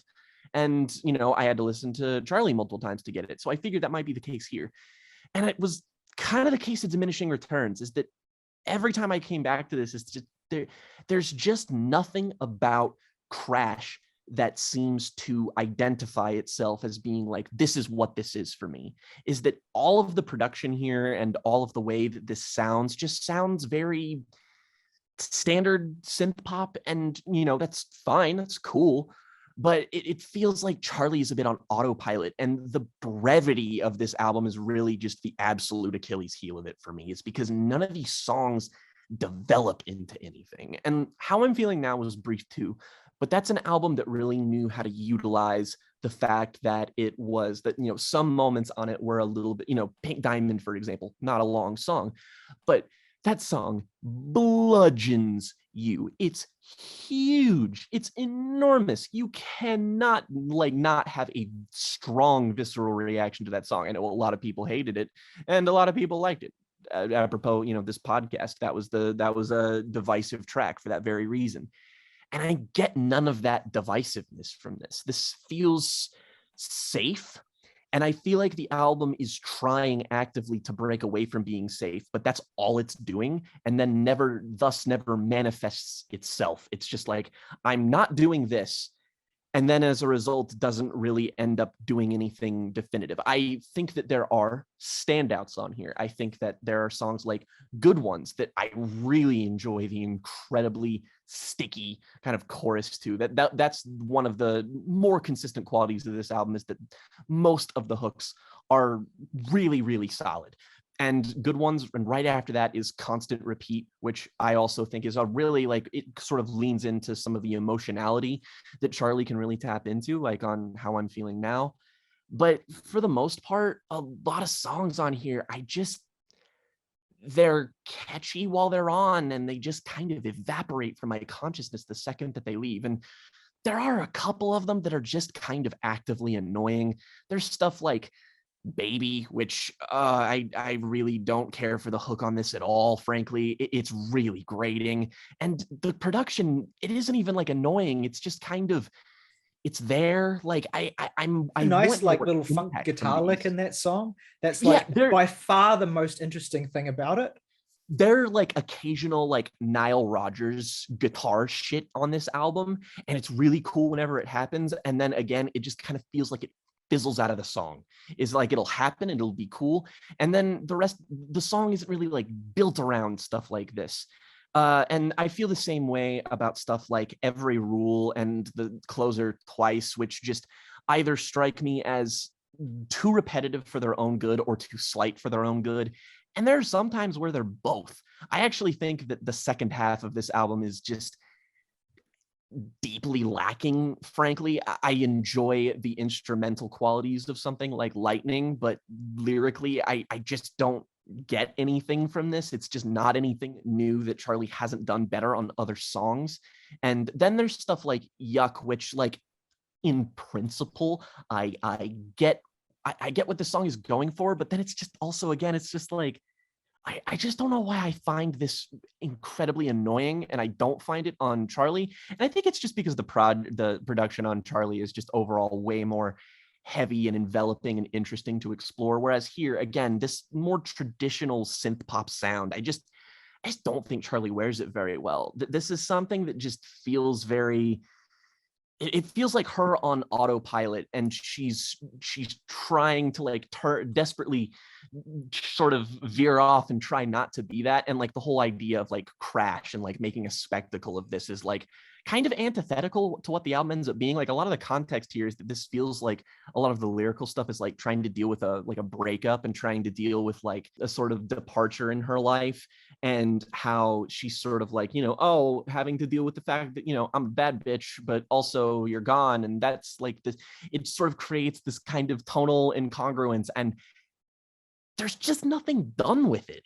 I just don't really feel anything from this, which is the best part of stuff like How I'm Feeling Now, which is like, I really get this really strong through line of emotions, this almost story-like thing. And my problem isn't with the album not being like How I'm Feeling Now. My problem is really, it's just that that album was even kind of a left turn in and of itself. And this just isn't an interesting record to me. It's not an album that carves out its own identity or really lasts in my mind at all. It's just something that feels like all of the like aesthetics feel so planned out. All of the things here and choices, they feel very safe. And when you're going for an album like Crash and you're really trying to harness this kind of messiness about you, I just feel like it should manifest in a stronger way, Well, one of my biggest reservations with this record is the extent to which the concept, I think, is misapplied, or not even misapplied, but like not even really existent that much within the songs. Like you have this idea of Charli sort of this concept of the car crash of Charli kind of flaming out. She's like even directly referenced the J.G. Ballard book Crash as an inspiration, like on the cover art and the concept and stuff. And like, that's cool. I dig that. I dig what she's going for. I think that thematically and on a sort of like career arc sort of way, it is a satisfying next turn for Charli, but it just doesn't really manifest in the songs themselves at all very much. And that's where I feel this strange sense of disconnect from what Charli says she's trying to do with this album and the way she aesthetically frames it, and how kind of sedentary and sort of basic for her the songs can be. I do. Yeah. Why is the song with Reina Sawayama so boring? I'm not gonna like, look, it's not a bad song, but when I got to that and when I finished listening to it and when I like went back to it, I was just like, how on earth did you manage to make this not interesting? And I'm not trying to like hold that against the record, but it feels emblematic of everything that feels weird to me about this. It's like, even like New Shapes, good, fun, catchy song, but it's like, you have Caroline Polachek on here, and it's like, why is this album not weirder? Well, like, and this is the thing, like that song, which is a collab with Caroline Polachek and Christine and the Queens, so heavily evokes the previous collab that Charli did with Christine and the Queens, which is the song Gone off of Charli, which is one of her best singles ever, in my opinion. Yes. Fucking fantastic song. And there are ways in which I feel like the sound and aesthetic of New Shapes is clearly kind of like trying to take that and make it more palatable for a wider audience. And I'm just listening to it, and it's a good song. I think it's one of the better songs on this record. But the whole time I'm listening to it, I want to be listening to Gone even more, which is kind of unfair, but also just how I experience it. And the other thing as well is like, I don't have a problem with Charli leaning into this real kind of pop direction. Like the most pop radio friendly song here, Good Ones, is the song, I will agree with Jake, highlight of the record. A really strong, solid pop song, really good hook, like really just great sound in general. I think she really pulls that one off.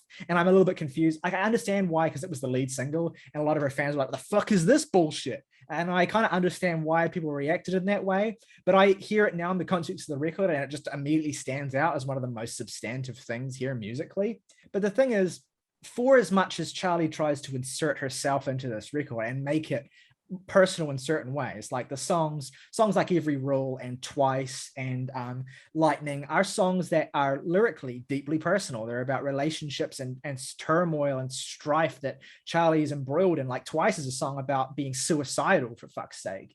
Like there's a lot of personal shit on this record, and I always gravitate to Charli's music most when she is leaning into that personal element, without question.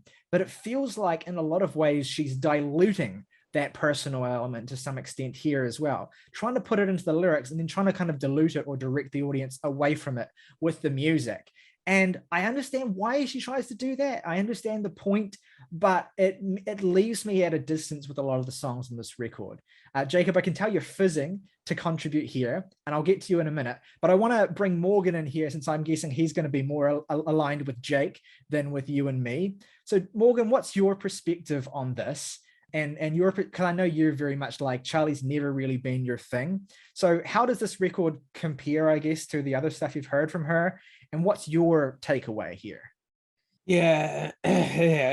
No, I don't want to take anybody off guard here necessarily. But I was not much of a fan of this record by Charles Xavier. Xavier Dolan. Charles Xavier Dolan.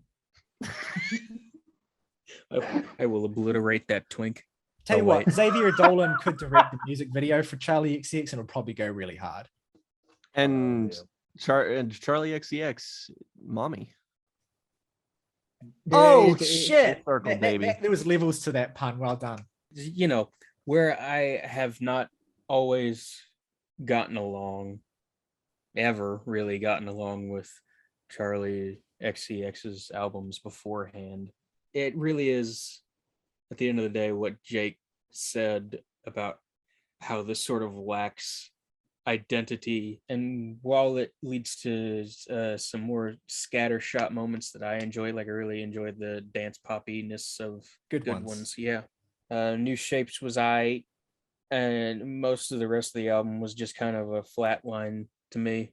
Just nothing that stands out in my mind as particularly good or bad. Except for like the two, I would say, that stand out as very bad, Baby and Yuck, which I'm not really a fan of either. if I were you, I would delete this. Got me feeling so yucky. I've that's some real fucking grab them by the hoo-ha type of hook. Stop this. And Baby is bad for pretty much exactly the same reason. I'm gonna fuck you up. I'm gonna fuck you up. I'm gonna fuck you up. I like both of those songs well enough, but like I can completely get on board with someone who says they're eternally annoying. I mean, it's like, in what way could an album like this and an album with songs like this convert a Charli XCX agnostic like Morgan? The answer is that it never had a chance. No, like I'm a fuck you up hook is like one syllable away from being like, I'm not touching you, I'm not touching you, I'm not touching you. Shut up, shut the fuck up. Oh god, that was like, that shit could not have ended faster. It's almost a shame because I like find this to be mostly just a pretty mediocre album that like just verges into being bad for me by the fact that it has these two absolute nails on a chalkboard songs on it, and I can't deal. I'm sorry, Charli. Well, you've heard all the takes and the hot takes from the more let's just say Kentuckian side of the equation. So Jacob, where do you stand on this? Us fucking hillbillies hate Charli XCX. As someone who's just been sort of immersing yourself in Charli's music recently, where do you stand on all of this, and what's your take on Crash? Well, I've been a big Charli XCX fan for a bit. I think what really again converted me was the Vroom Vroom EP, like in 2017. Banger. Getting into music for the first time, and I'm like, wait, Charli XCX, didn't she do that horrible "I Love It" song? I thought that at the time. I was because like I was a slight that is a horrible song. I love it anyways. It's right. He doesn't care how you feel, Morgan. He'll drive his car into a bridge, whatever the song says. He can speak for his damn self. But okay, no. But then I heard Vroom Vroom again. I had never dipped my toes into any experimental pop. I never heard of the PC Music Gang. I never heard of Sophie. I never heard of anybody who worked on that record. All I knew is that this was getting acclaimed, and I was like, all right, I want to listen to new music.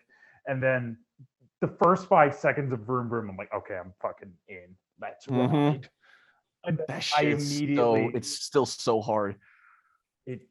Without a doubt. And I guess I don't know why I didn't listen to Number One Angel and Pop 2 until much later, but then I fell back with the self-titled Charli, which I do really like. I think there are a couple of like absolute duds that make it from being a perfect album to me, like 1999. 1999 is awful. I'm sorry, I can't stand that song. No, that song rules. You're wrong.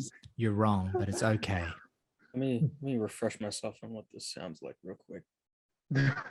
Oh God, Gone. live reaction.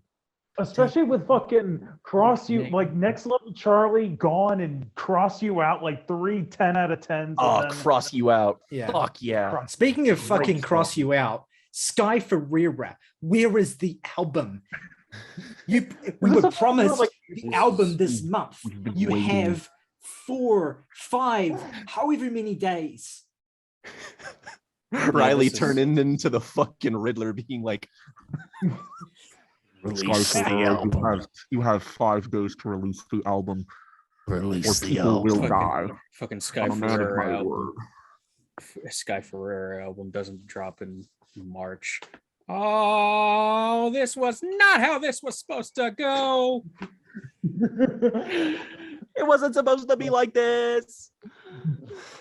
Anyway, yeah, Million 1999. This Sky is Ferreira. Oh, God. Sorry. this is entirely anodyne. This is music. Okay, Ryley, I'm Yes. on your team for 1999. All right, continue, Jacob. The rest of the album is great. Okay, and then How I'm Feeling Now.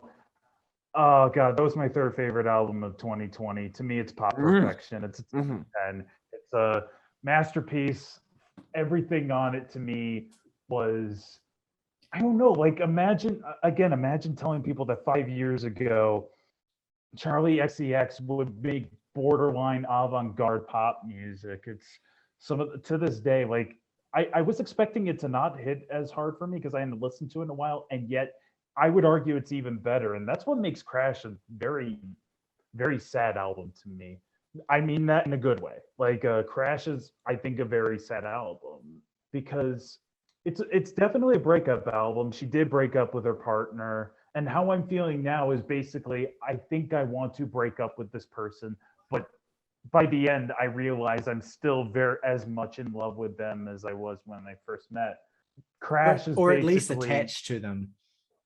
Yeah, and that's the really sad part of it because you're stuck together. You kind of have this trilogy of relationship songs on Charli's last 3 records, including this one. Official, which is a deep cut highlight of mine on Charli, which is a song about falling in love with this person.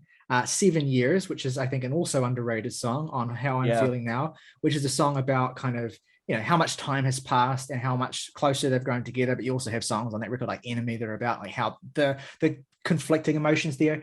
And then you have the kind of conclusion of this song trilogy with this record with Every Rule, which I think is musically pretty lame, unfortunately. I get why it has to be like the ballad on the record, but if you put that aside, there's a sentiment there that's kind of, it's one of the more emotionally engaging moments on this record, I guess, maybe because Charli doesn't try to hide it like she does on other songs. But yeah, it has this kind of, real breakup tone to it that I think works in certain parts, but then other parts of it feel as though she is kind of shying away from that and trying to pretend it's not there, which is not the vibe that this album should be going for because of what it is. This album is about being confident and being happy and being like, forward looking, whereas it feels like Charli's still existing in this conflicting emotional state that kind of hobbles the concept of the record. And that's what I think kind of works about it, though, because you have these songs. I was thinking to myself, is this Charli's TikTok album? Like, because Good Ones and Beg for You were meant to be TikTok songs. Like, Jacob, you cracked the fucking code. That makes so much of this shit makes so much more sense to me. Yes. But I don't mean that in a bad way at all. But again, like you have songs that try to go back to basics because what this is for me is, to me, True Romance done better. True Romance is not one of my favorites. To me, I think the production is very messy. I like songs on it, but this to me feels like much cleaner in a way that I would have liked True Romance, I guess, to sound like. I think that like just from the opening song alone, like because I checked out that Zane Lowe interview, like just from the opening song Crash, both of them kind of agreed that it was the last piece in the sort of puzzle where it was like taking elements from each record and placing it onto this whole album, which I definitely hear, especially just in the first song itself, because the lyrics sound like something you would hear on Charli or How I'm Feeling Now. The lyrics are very suicidal about, I'm going to crash my car and I'm taking you with me. It's a kind of a, I think it's very layered lyrically, whether it's about and obviously like a callback to I Love It as well, like except in that song the act of crashing a car is kind of like euphoric act of rebellion, whereas here it's like a dark moment. Yeah. Also, like in self-awareness, because we may talk about this later, like the kind of rollout for this record was extremely messy about how like some fans were already put off by the songs, and then it's like, all right, like if you think that this is my moment of crashing, so be it, like I'm taking you all with me. Or maybe it's just a song about ending the hyperpop era of her career, about how, all right, I did all I could with How I'm Feeling Now, and now let's try another sound. So you have those sorts of lyrics that would fit on something like Charli or How I'm Feeling Now. You have those guitars, which sound like something you would hear on Sucker. Like those sorts of chords, I feel like would work well with the whole rockier sound of that record.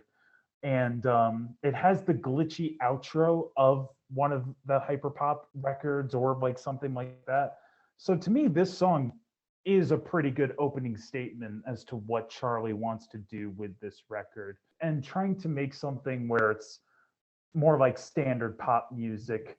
And now I really enjoy this record because Charli XCX has always been great at writing hooks, and she's always been great at delivering hooks. And to me, that's what makes this album very good to me. Even I know y'all were not big on Baby. That's one of my favorite songs on here because this shit has fucking grown on me. I was like, all right, this isn't very good, but there's so many little elements here that I enjoy. Those funk guitars, the little violin, those little ba ba ba ba before I'ma fuck you up, I'ma fuck you up.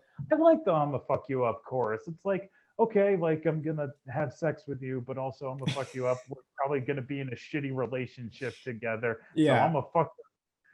Yeah, it kind of feels like Charli's trying to fulfill the you wanted a bad girl thing, on which she does on constant repeat. Look, I don't dislike Baby. I'll put that out on the record. And I've seen a lot of love for that song, and I understand why it's getting a lot of love, because it sees Charli kind of doing this sort of swagger and confidence. That's probably the most confident sounding song on the album. And and she wears that, I think, reasonably well. But yeah, I think Lightning is kind of, just to hop on the bandwagon here with a song that hasn't really been mentioned yet. Lightning, I think, is a huge standout because I think it meshes the direction of what she's doing here with these really propulsive, heavy, simple kind of like pulsing beats with shades of the kind of experimental side of her music that she has come out of, right? Like you have parts of the song that are just completely chaotic, and it, I think, coheres reasonably well.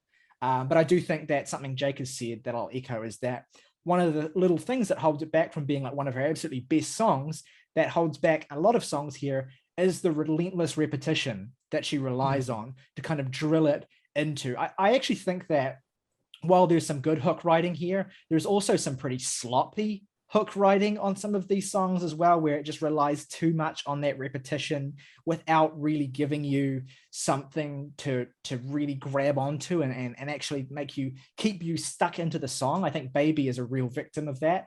And I think, yeah, certain songs on the record like Baby and like Twice and like Yuck, which actually I really do. I like Yuck, I think, more than Jake and Morgan do. I think I like the aesthetic of that song a bit more, but again, it does feel like Charli is settling with her hook writing to a certain extent where she hasn't in the past. And that's where I think Good Ones and even Beg For You, honestly, and New Shapes have much better hook construction to me. I actually quite like Beg For You.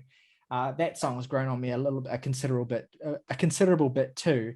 But it does feel like there are moments where she kind of settles and kind of doesn't really put her muscle into hook construction on this record. Like Used to Know Me is another song that just goes right over my head every time I listen to this record, even though I like some of the kind of throwback 90s techno things that she's integrating into this song. I think they're kind of cool. It's cool to hear them here, but it's just not a very developed song in any way. And I think the TikTok comment, which I don't see as inherently denigrating either, I think it's pretty accurate and pretty apt. And I think Charli is again trying to be on the cutting edge in terms of developing her music in a way that's going to have that appeal and have that crossover, so that she's able to bring a new generation of kids into her music, and to follow her with whatever she does next. One song I want to shout out that hasn't been mentioned yet, my favorite song on this record, and it's also a song I think that has been kind of just overlooked by just about everyone I've seen who talks about this album, is the song Move Me, which I find to be really, really moving and beautiful. And I think that she has a sense of real kind of emotion and power in the way that she sings on this and the way she constructs the hook of this and the vocal melody that she has. I think it's really beautiful. I think it complements a lot of the love songs on how I'm feeling now in a lot of ways, and that I really, really find myself responding to. It's by far the song on this record that I've listened to the most in isolation. And so I just wanted to put my full, love out there for this song, because I think that it deserves more. Totally top 3 on the album. I agree with that wholeheartedly. I agree. I think I do, because Move Me is, I think, a fantastic song. One of the best ballads on the record. And honestly, I think the ballads are probably the strongest parts here, because Every Rule, I believe, is actually one of my personal favorites on the record. I believe it was written, because it's produced by A.G. Cook. And to me, the vocal effects here are just outstanding. I love the synths. It's a story about, this relationship that has to be on the down low, but everything, especially after so many very heartbreaking songs about how things went to absolute shit. To me, it only amplifies the feelings of, being in love much, much more. And if I have anything absolutely my biggest issue with this record, I'm going to piggyback off of what Jake said. The features on this, we were in the group chat. I remember, I think it was Connor who said that they're how he liked Pop 2 and he liked Charli, but he didn't like that there were a ton of features and that it should have been more Charli's albums. I love the features on there because me too. The production on the records is just so godly, and you have these great artists on top of a Sophie beat or an A.G. Cook beat. So to me, it just sounds heavenly. And so you have Christina the Queen's Caroline Polachek, who I had to check again to make sure that they were on the record. They are frankly anonymous on these songs, and Rina Sawayama too. They might as well not be there. None of what makes them unique and attractive as musical voices is really displayed on those songs. And it's been displayed better. I mean, obviously this is the first collab with Rina that Charli's done. I think it is anyway, but Caroline Polachek's feature on Tears off of Pop 2, Christina the Queen's feature on Gone that I've already mentioned. Both of those, you don't forget those features because they stand out. Whereas here, it's just they're there so that their names can be on the song so that fans will be like, oh, cool, and it's just they're ill-fitting to what this project's trying to be. And I really feel like it would be better if there were no features, or if every song had a feature or something. Get The Weeknd on here or something, man. Actually really, if you're going to do this big pop move, then actually get those really successful big pop artists. And it feels again, a half measure on Charli's part. No excess. Yeah. Beg For You was especially disappointing because this was the track that I feel like everybody was hyping up the most because, Charli and Rina opened for Charli. They kind of had similar artistic visions with their records. And I love the first minute of Beg For You. I love the synth line. I like the lyrics.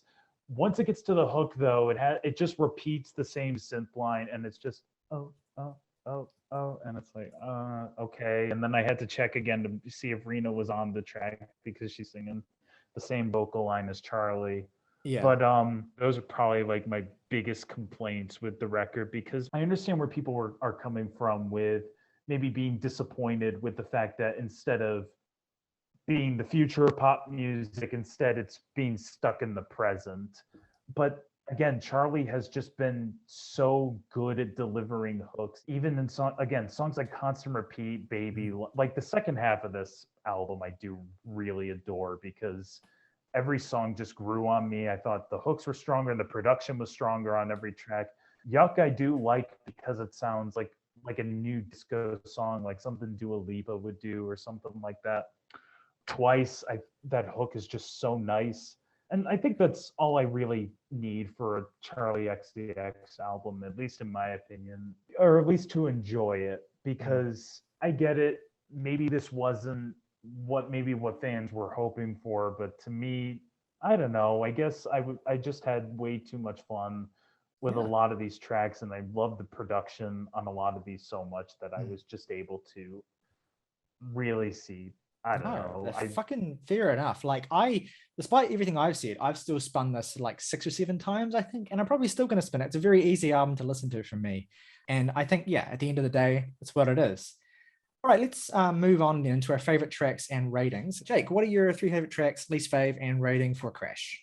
3 favorite tracks are pretty easily good ones: Constant Repeat and Move Me. Least favorite track, probably Every Rule. I just can't fucking remember anything about that goddamn song, but I'm gonna give it a 5.5. All righty, Morgan. I will shout out Good Ones and the damn Christine the Queen, New Shapes, that one. Least favorite, Yuck, more like I retire. You don't get to retire until you've said a number. 4. Okay, awesome. My 3 favorite tracks on this thing are Move Me, Lightning, and I'm actually gonna maybe something controversial here and put Beg For You as my 3rd favorite track, just because, and I didn't get to mention this, it's really grown on me.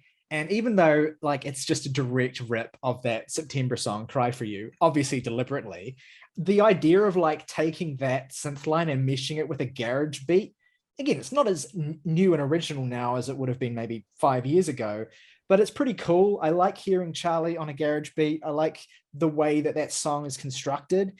So yeah, I'll give some love that way.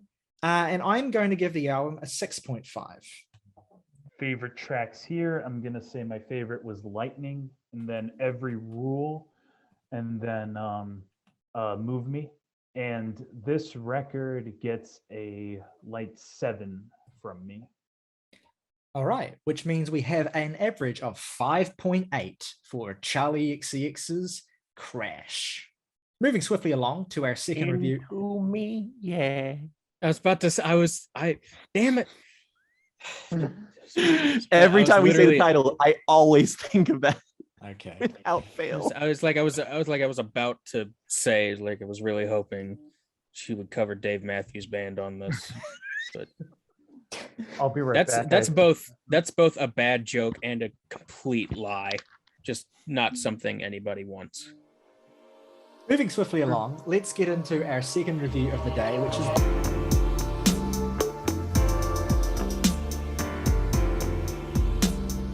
the new Destroyer album, Labyrinthitis. Now, Destroyer is the solo project, / I guess it's a band project now, of one Dan Bejar, who longtime indie fans may know from the fantastic 2000s power pop supergroup, the New Pornographers, who put out a string of fantastic records in the 2000s. Dan was one of the 2 vocalists in that band. I don't think, though that band is still active and still putting out pretty good records, I don't think he's actually with them anymore, but he doesn't really need to be because he's had an incredibly prolific career with his own project, Destroyer. Not just prolific, but successful as well. Destroyer came to prominence in the mid-2000s with fantastic albums like Street Hawk, A Seduction, Your Blues, and what is still to date my favorite Destroyer album, 2007 97's Rubies. Has also had underrated smaller records as well, like Thief and Trouble in Dreams and Poison Season, all records I really love. Truly like had a moment with his 2011 album Kaput, which Jake alluded to briefly in our What We've Been Listening To, and an album I'll kind of touch on a bit when I talk about this record as well, because I think there's a few similarities in the sense that Destroyer has gone through many guises. I think my favorite record, Rubies, is very much a rock-oriented record that has this kind of gorgeous, ornate hugeness to it, and these really long songs that get quite ambitious. Whereas sort of since then, with albums like Kaput and albums like Poison Season and the more recent two like Ken and Have We Met, Dan is leaned more into a sophisti-pop direction where you have these really smooth, synth-led, kind of just gentle, but kind of stream of consciousness songs, right? Like Kaput kind of mastered this sound, I think, in a lot of ways. Mm-hmm. But what Labyrinthitis represents is returning to the dancier sophisti-pop edge of a record like Kaput, because his recent records have been much more kind of dour, and I've enjoyed them, but they've been a little more slight. Whereas what really took me by surprise with Labyrinthitis was how much of a pulse this album has. Like, you have beats on these tracks that are just really in your face, that are really immediate, and you have Dan giving these very animated vocal performances that are very Dan Bejar. Like, it's nothing unusual for him vocally on this record, but his sense of like the stream of consciousness poetry that he does, that he's known for, that I think a lot of people are put off from. But I think there's a lot of humor in what he does. There's a lot of reverence. He doesn't actually take himself all that seriously, despite the fact that he has this reputation as a kind of curmudgeon, which he's kind of touched on in a recent interview he did with Stephen Hayden, as like being a little bit baffling to him, because he's actually a really funny guy. But regardless of what you think of Dan's writing and his kind of poeticism and his whole aesthetic, why I thought Labyrinthitis would be a good album to review on the podcast was just how immediate it is, just how much these songs kind of punch you in the face to a certain extent, at least relative to what Dan has done before. It's not exactly like a fucking slamming loud record, but it has these moments of pure sort of sophisti-pop joy that I absolutely love. And it has a number of what I think are, as someone who's listened to every Destroyer record, Dan's best songs yet. Some of his best songs yet are on this thing. And also, I was just curious how you guys would respond to this, because I don't really know. I have no real frame of reference for what you guys would think of this kind of music, especially Dan's very idiosyncratic approach to it, with the way that he kind of just does that stream of consciousness poetry. But I figured this would be a good place to start. So I'll circle back to how I feel a little bit later, but I want to hear from whoever wants to jump in straight away, what your kind of expectations were, if you had any, and how you felt about this record, and how you feel about it now, having listened to it this week. How I'm feeling now, if you will. I'm so fucking funny. Well, I mean, let me just say this much. I think my overriding thesis for how I feel about this album is actually, I love this album. Yes, I thought you might. I couldn't be sure. But, and big but here, I am devastated that I don't love it slightly more. And here's what I mean by that. The highs on this album, which I listened to this before I listened to Kaput, just because I went back to that album, just because this one kind of like from the first track, I just want you to picture me in my job, stocking groceries. It's the middle of the night and I'm just hanging out, and I put that song on, and it was like a fucking shaft of light burst through the ceiling and knocked me on my ass, because the opener of this is one of the most beautiful fucking things I think I've ever heard in my life. Like, I didn't know what Destroyer's music would sound like beyond, like, I just knew that it was like vaguely dream pop adjacent. And true, but here I would almost say there's like I think what I came back to on Labyrinthitis is the thing that was, I know this is going to sound weird, but this reminded me a lot of David Bowie, specifically like Young Americans, Blue-Eyed Soul David Bowie, but if it was produced like a Berlin Trilogy album and also had like Daniel Lanois produce it too. And what you get is this incredibly idiosyncratic record with vocals that, while they took me a little bit to get used to, which I can totally see that being the falling off point for some people, is because the vocal delivery on this is, and Dan's vocals in general are just very fucking weird. And the more I listened to it, the more I just kind of got on board with it. And there are just like so many moments on this record that have songs where like I'm just in awe, like some of my favorite musical moments of the year. I already mentioned the opening track, It's in Your Heart Now, which is a perfect fucking song. Same thing goes to All My Pretty Dresses, which this is a beguiling fucking tune. There's so many moments. Like I said that there was kind of like a Nile Rodgers guitar thing on the Charli album before. It is all over this album. I danced like a motherfucker to this song. I was in the aisle bouncing around like I was losing my fucking mind to songs like this, and they're so great. And even then, you have late album highlights like Eat the Wine, Drink the Bread, which I adore the hook on. I love this fucking song. And then you follow it up with It Takes a Thief, which is also just like, blah. There is a real poetic irreverence to his lyricism that I really love, and it's almost like indulging in this sort of hedonism that feels very almost taboo. It feels almost like Alex Cameron, honestly, and I like that can be hit or miss for me, but here it was a distinct hit all the way through. The only real issue I have with this album is that every song that I don't completely fucking adore, I think is good to great, and it just isn't quite that good. And I will say, this is a kind of album that needs to grow on somebody, and I just have not had the time with this thing. And I'm going to listen to it a lot more just because I am in love with the way that this sounds. The dreaminess is just like, of course this is going to be my bag. This is one of the most sublime sounding albums of the year. Whenever something like when a saxophone rears its head on this shit, I will lose my fucking mind.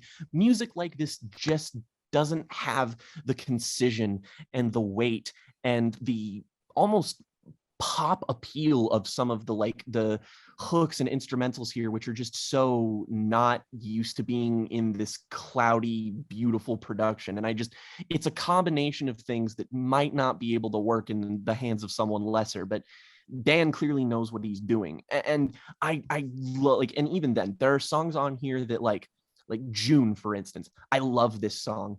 The rambly stream of consciousness poetry, it does hold me back from loving it as much as something like the opener or the other songs on here. And I don't know if that's just because I haven't unpacked it yet or is I'm not used to it, but I could see it growing on me. Probably just getting used to Dan, because that's kind of his thing. And I think that's the moment on the record where he leans into that side of himself the most.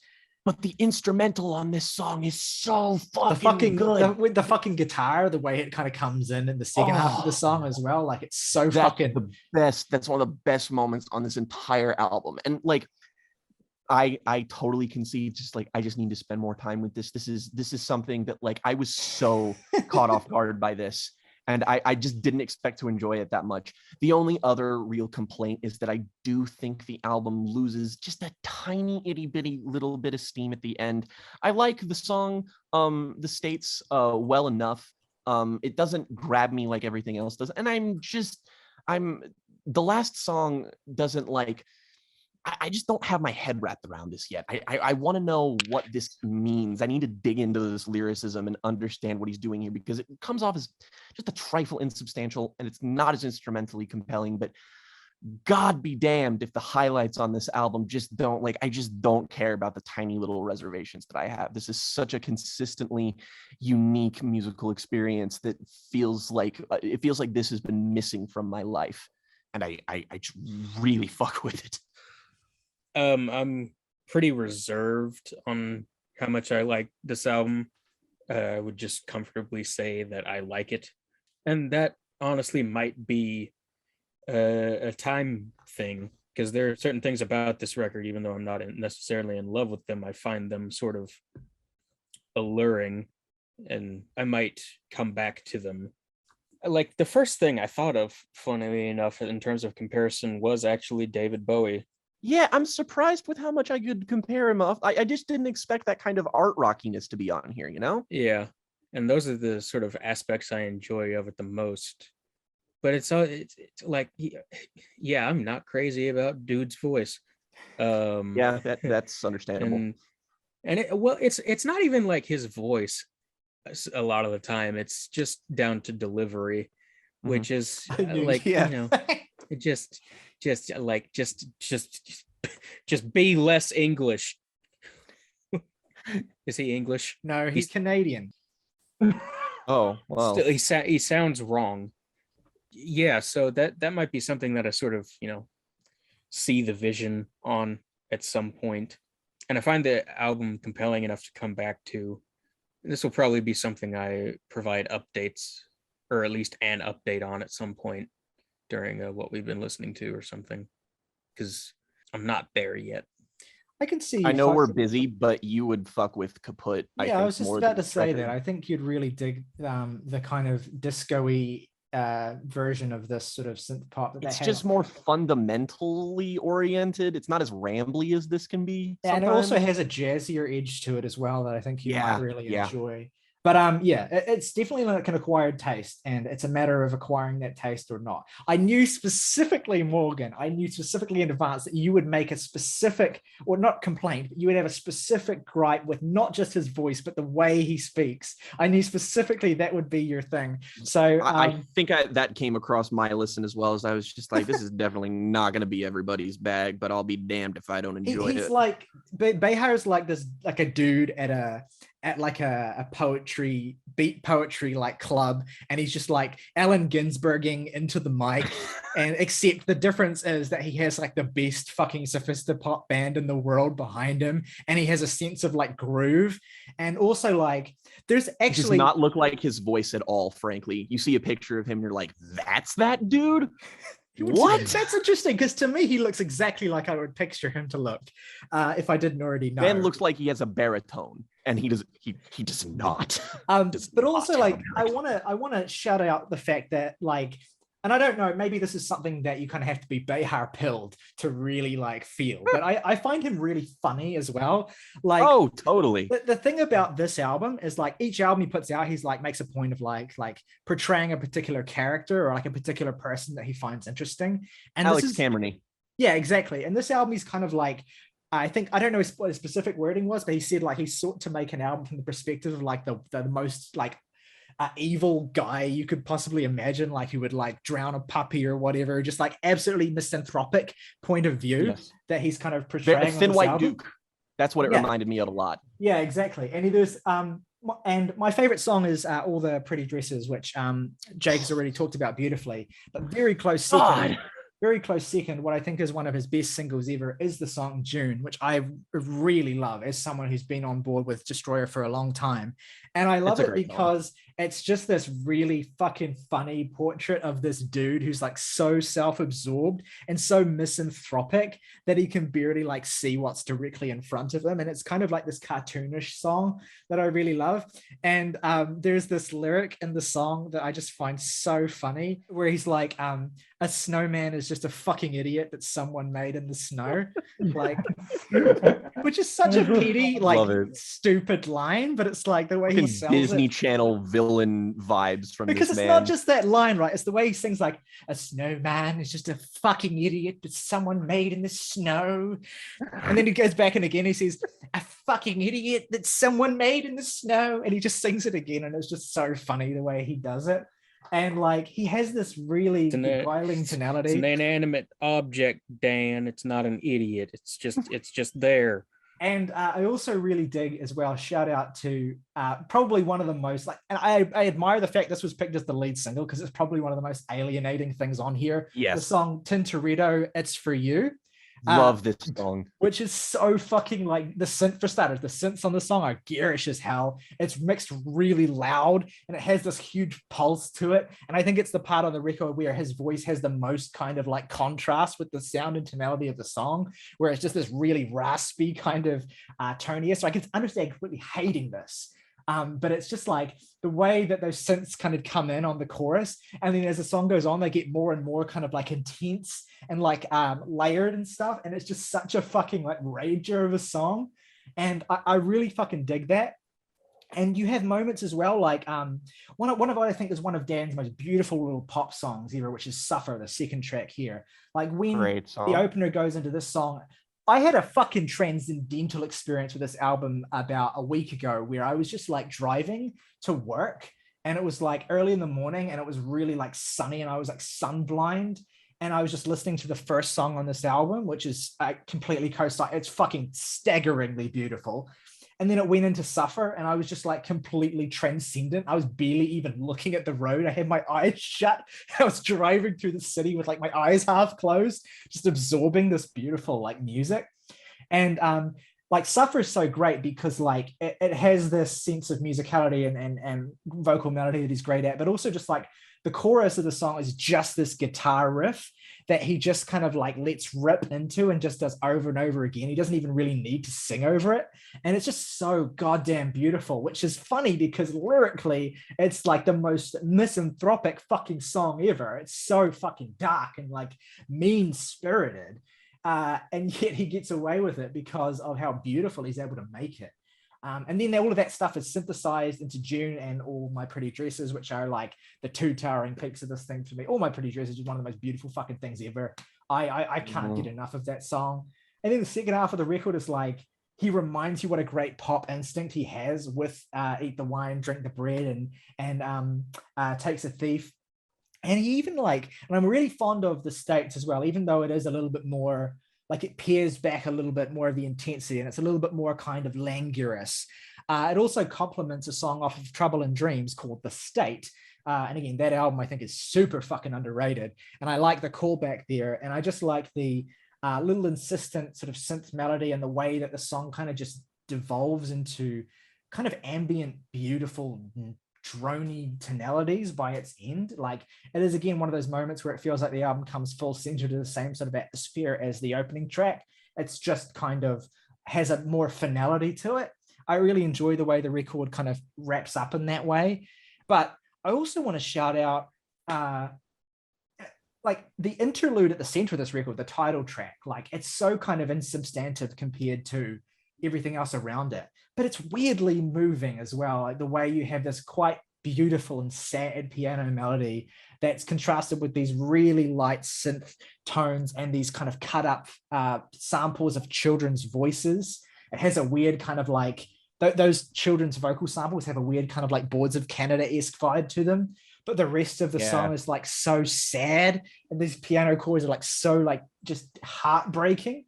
And it's just weirdly evocative in a way I can't really explain without sounding fucking pretentious as hell. But it's one of those little moments on this record where Dan isn't even on the song, and yet there's such a powerful sense of presence and emotion here, despite it being just this mid-album interlude, that I think this was the moment where I really realized that this is not just like a return to form for Destroyer for me, but like a genuinely interesting and new thing for Dan. Even despite the ways that it's similar to records like Kaput, it feels so distinct and it feels so committed to its sense of presence when you're listening to it.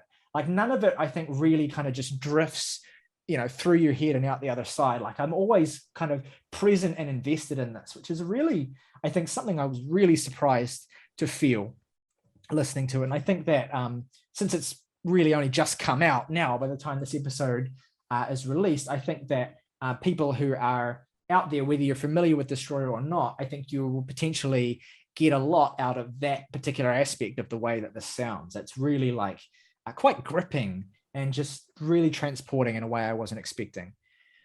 Jakob, we haven't really heard from you yet on this, and I'm not sure about, I don't know the extent to which you're familiar with Destroyer either. So why don't you talk us a little bit about what your experience with this record's been? So before this week, I had only heard snippets of Destroyer, like songs off of Street Hawk of Seduction, which is like pure like rock and roll and indie rock and whatever. So I was like, okay, that's probably, and like Jake, I decided to listen to Kaput, his research, and I didn't expect this like very depressing kind of lounge music as well, like this beautiful sort of ambience. And especially in the last song, like the spoken word elements of Bay of Pigs, which I thought was a beautiful, beautiful song. I liked it very much. I just did not, I just did not expect that was where he was headed. And so I kind of went into this record. I read some of the interviews where he said he wanted to make something like The Cure and New Order, have something a bit more 80s alternative inspired and a bit of techno as well.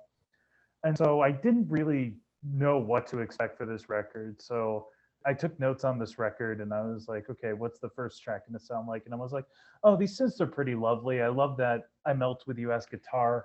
And there's a bit of a trance feeling here. I can imagine myself getting lost with this. And the second listen on this, I was like, God, this song is so good. It's In Your Heart Now that was a fucking dreamy ass song. And I know that the person that I was reminded most of with this record, I was imagining if Nick Cave fronted a dream pop band. It's like if Nick Cave fronted Steely Dan. Or Kaput, maybe more so than this record, but especially songs like Suffer and All My Pretty Dresses and Tintoretto, It's For You. I kept thinking of like that same sort of darkness, because of course Nick Cave would write about fucking murderers and people like that. So I was like thinking to myself, what if, and that's who I kept getting reminded of. And that's when the more I listened to this record, the more I enjoyed it, thinking of that.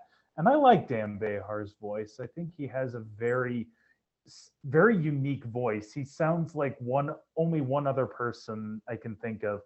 And the true transcendental moment for me was The States. Like, because I'm pleased to see some love for that song. If I had one like real complaint about this record, it's that there would be songs like It Takes a Thief and Tintoretto, It's For You. It would just start to fade out, and I just wanted those songs to keep going on longer. Like, there were songs on here that I thought were way too short, that I was thinking, no, I want this to continue. Like, I wanted more room for it to breathe. And so songs like It's In Your Heart Now and The States, I thought like where they just like kept going on, and there was a bit of trance music in there. I thought those were the best moments on the record, as well as All My Pretty Dresses, which is just a perfect fucking pop song. Like, if it is pop, but it felt like the poppiest song on the record. What was funny too is that you have a song like Tintoretto, It's For You. I read in an interview where he said that was his Rammstein song, and I'm like, it is like kind of industrial synth. I don't know if Rammstein's a good comp, but like it's kind of Nine Inch Nails-y. Like it's kind of got that real like just grit to the synth tone, and I dig the shit out of that. I was trying to like kind of analyze some of the lyrics here, and I kept hearing these recurring motifs of different art movements. Like in one song, he name drops like you're saying like the cubist of the cubist or whatever the lyric is, and something like Tintoretto, It's For You. Tintoretto, of course, is the painter who did an interpretation of The Last Supper, which is kind of considered to be much more foul and much more angry than Da Vinci's, and which matches the theme of the song exquisitely. And but the one highlight on here, I was gone for a little bit, so I apologize if I don't know if anybody mentioned this track, the last song. I don't know if this is my favorite song on the album, but it's probably top 3. The way I describe this is, what if Lou Reed sang the Velvet Underground's After Hours? Because the After Hours, like I remember Lou Reed saying that it was too sweet of a song for him to really kind of sing himself, so he had Maureen Tucker sing it. Meanwhile, like the last song is such a dark and it's such an empty song about how, like, because if you look at this as a concept record, especially with The States being about, like, I'm guessing somebody who killed someone and now he's on the run. The last song is now he's probably hiding out in LA. He's probably grown out his hair, or like grown out facial hair, so he can hide perfectly. He's just bored and depressed and full of guilt. And the music perfectly reflects it, and Bejar's voice here perfectly reflects it. And I don't know, I love that song. I think it's a great song. It's a beautiful ending to the record. It's probably my least favorite song on the record, but I really love that someone is here to really give it its do, because I do like it. And again, like with that fucking snowman lyric, the line, an explosion is worth 100 million words, but that is maybe too many words to say, is just, again, it's perfectly emblematic of Dan's sense of humor and the way he can kind of undercut himself, but also like, again, the character that he's portraying on this record in the sense of like being above sort of everyone else around him and being above, like expressing himself in a way that people can understand. I think Ryley, it works. I hear Leatherface. Sorry, dude, just doing the trimming outside. Oh, Lord, he coming. So, okay, on that note, let's do our favorite tracks and ratings for the Destroyer album then. Let's go in reverse order. So, Jacob, why don't you go first? So my favorite tracks are It's in Your Heart Now, The States, and The Last Song. And my least favorite, I guess, would be Labyrinthitis. And I would give this a 7.5 out of 10 with an asterisk that it may go higher. I just need to listen to this more times. Sweet as. My three favorite tracks are going to be June, All My Pretty Dresses, and It's in Your Heart Now. My least favorite is probably The Last Song, and it's going to get an 8.5 from me. One of my absolute five. It's actually currently number 5 on my albums of the year list so far. I love this fucking thing. My favorite track is Eat the Wine, Drink the Bread, followed by It's in Your Heart Now. And I really enjoyed the title track as well. Least favorite is probably Tintoretto, It's For You. I just, man talk funny. I was gonna say, man be speaking. Yeah. And for now, I will give this a 6.5. Oh, yeah. My three favorite tracks are gonna be It's in Your Heart Now, All the Pretty Little Horses, All My Pretty Dresses. Thank you, Jay, because I've been singing that to myself all week every time I think about the song. Pretty Little Horses. And my third Cormac McCarthy. Yeah. Yes. Yeah. That's maybe the only album in existence to distill what reading Cormac McCarthy is like. I'll say my third favorite is It Takes a Thief. Least favorite is currently The Last Song. And like everybody else here, I'm giving this an 8. It very well might not stay an 8. It is actually my number 6 for the year right now, Ryley. So we're Hell yes. I honestly didn't expect you to like it this much. So it's really gratifying. hard. So that gives us an average of 7.6 for Destroyer's Labyrinthitis. Let us know at home what you think of either of the records we have discussed today. Charli XCX's Crash and Destroyer's Labyrinth. Do you love him? Do you hate him? Do you agree with us? Do you disagree with us? Let us know in the comments below because we want to hear from you. If you're listening on Apple or Spotify, hop on over to YouTube, follow the link in the description of the podcast where you're listening to it and give us a comment on YouTube. Let us know what you think. If you enjoy the video, if you're listening on Apple or Spotify, give us a 5-star rate and review. If you're on YouTube, hit the like button, subscribe to the channel if you haven't already. All of those things help us a lot, and we promise Give us some money. We promise that we will do good on your commitment to our cause. If you want to support us above and beyond just hitting a button, you can hit another button called the join button. And for just $1 a month, you can become a member of Jams and Tea, get your name featured in the title call of every video on this channel, plus get priority comment response. And if you want to recommend us a record to listen to, your recommendation will go to the top of the pile. As always, folks, rock over London, rock on Chicago, Nissan Infinity, accelerating the future.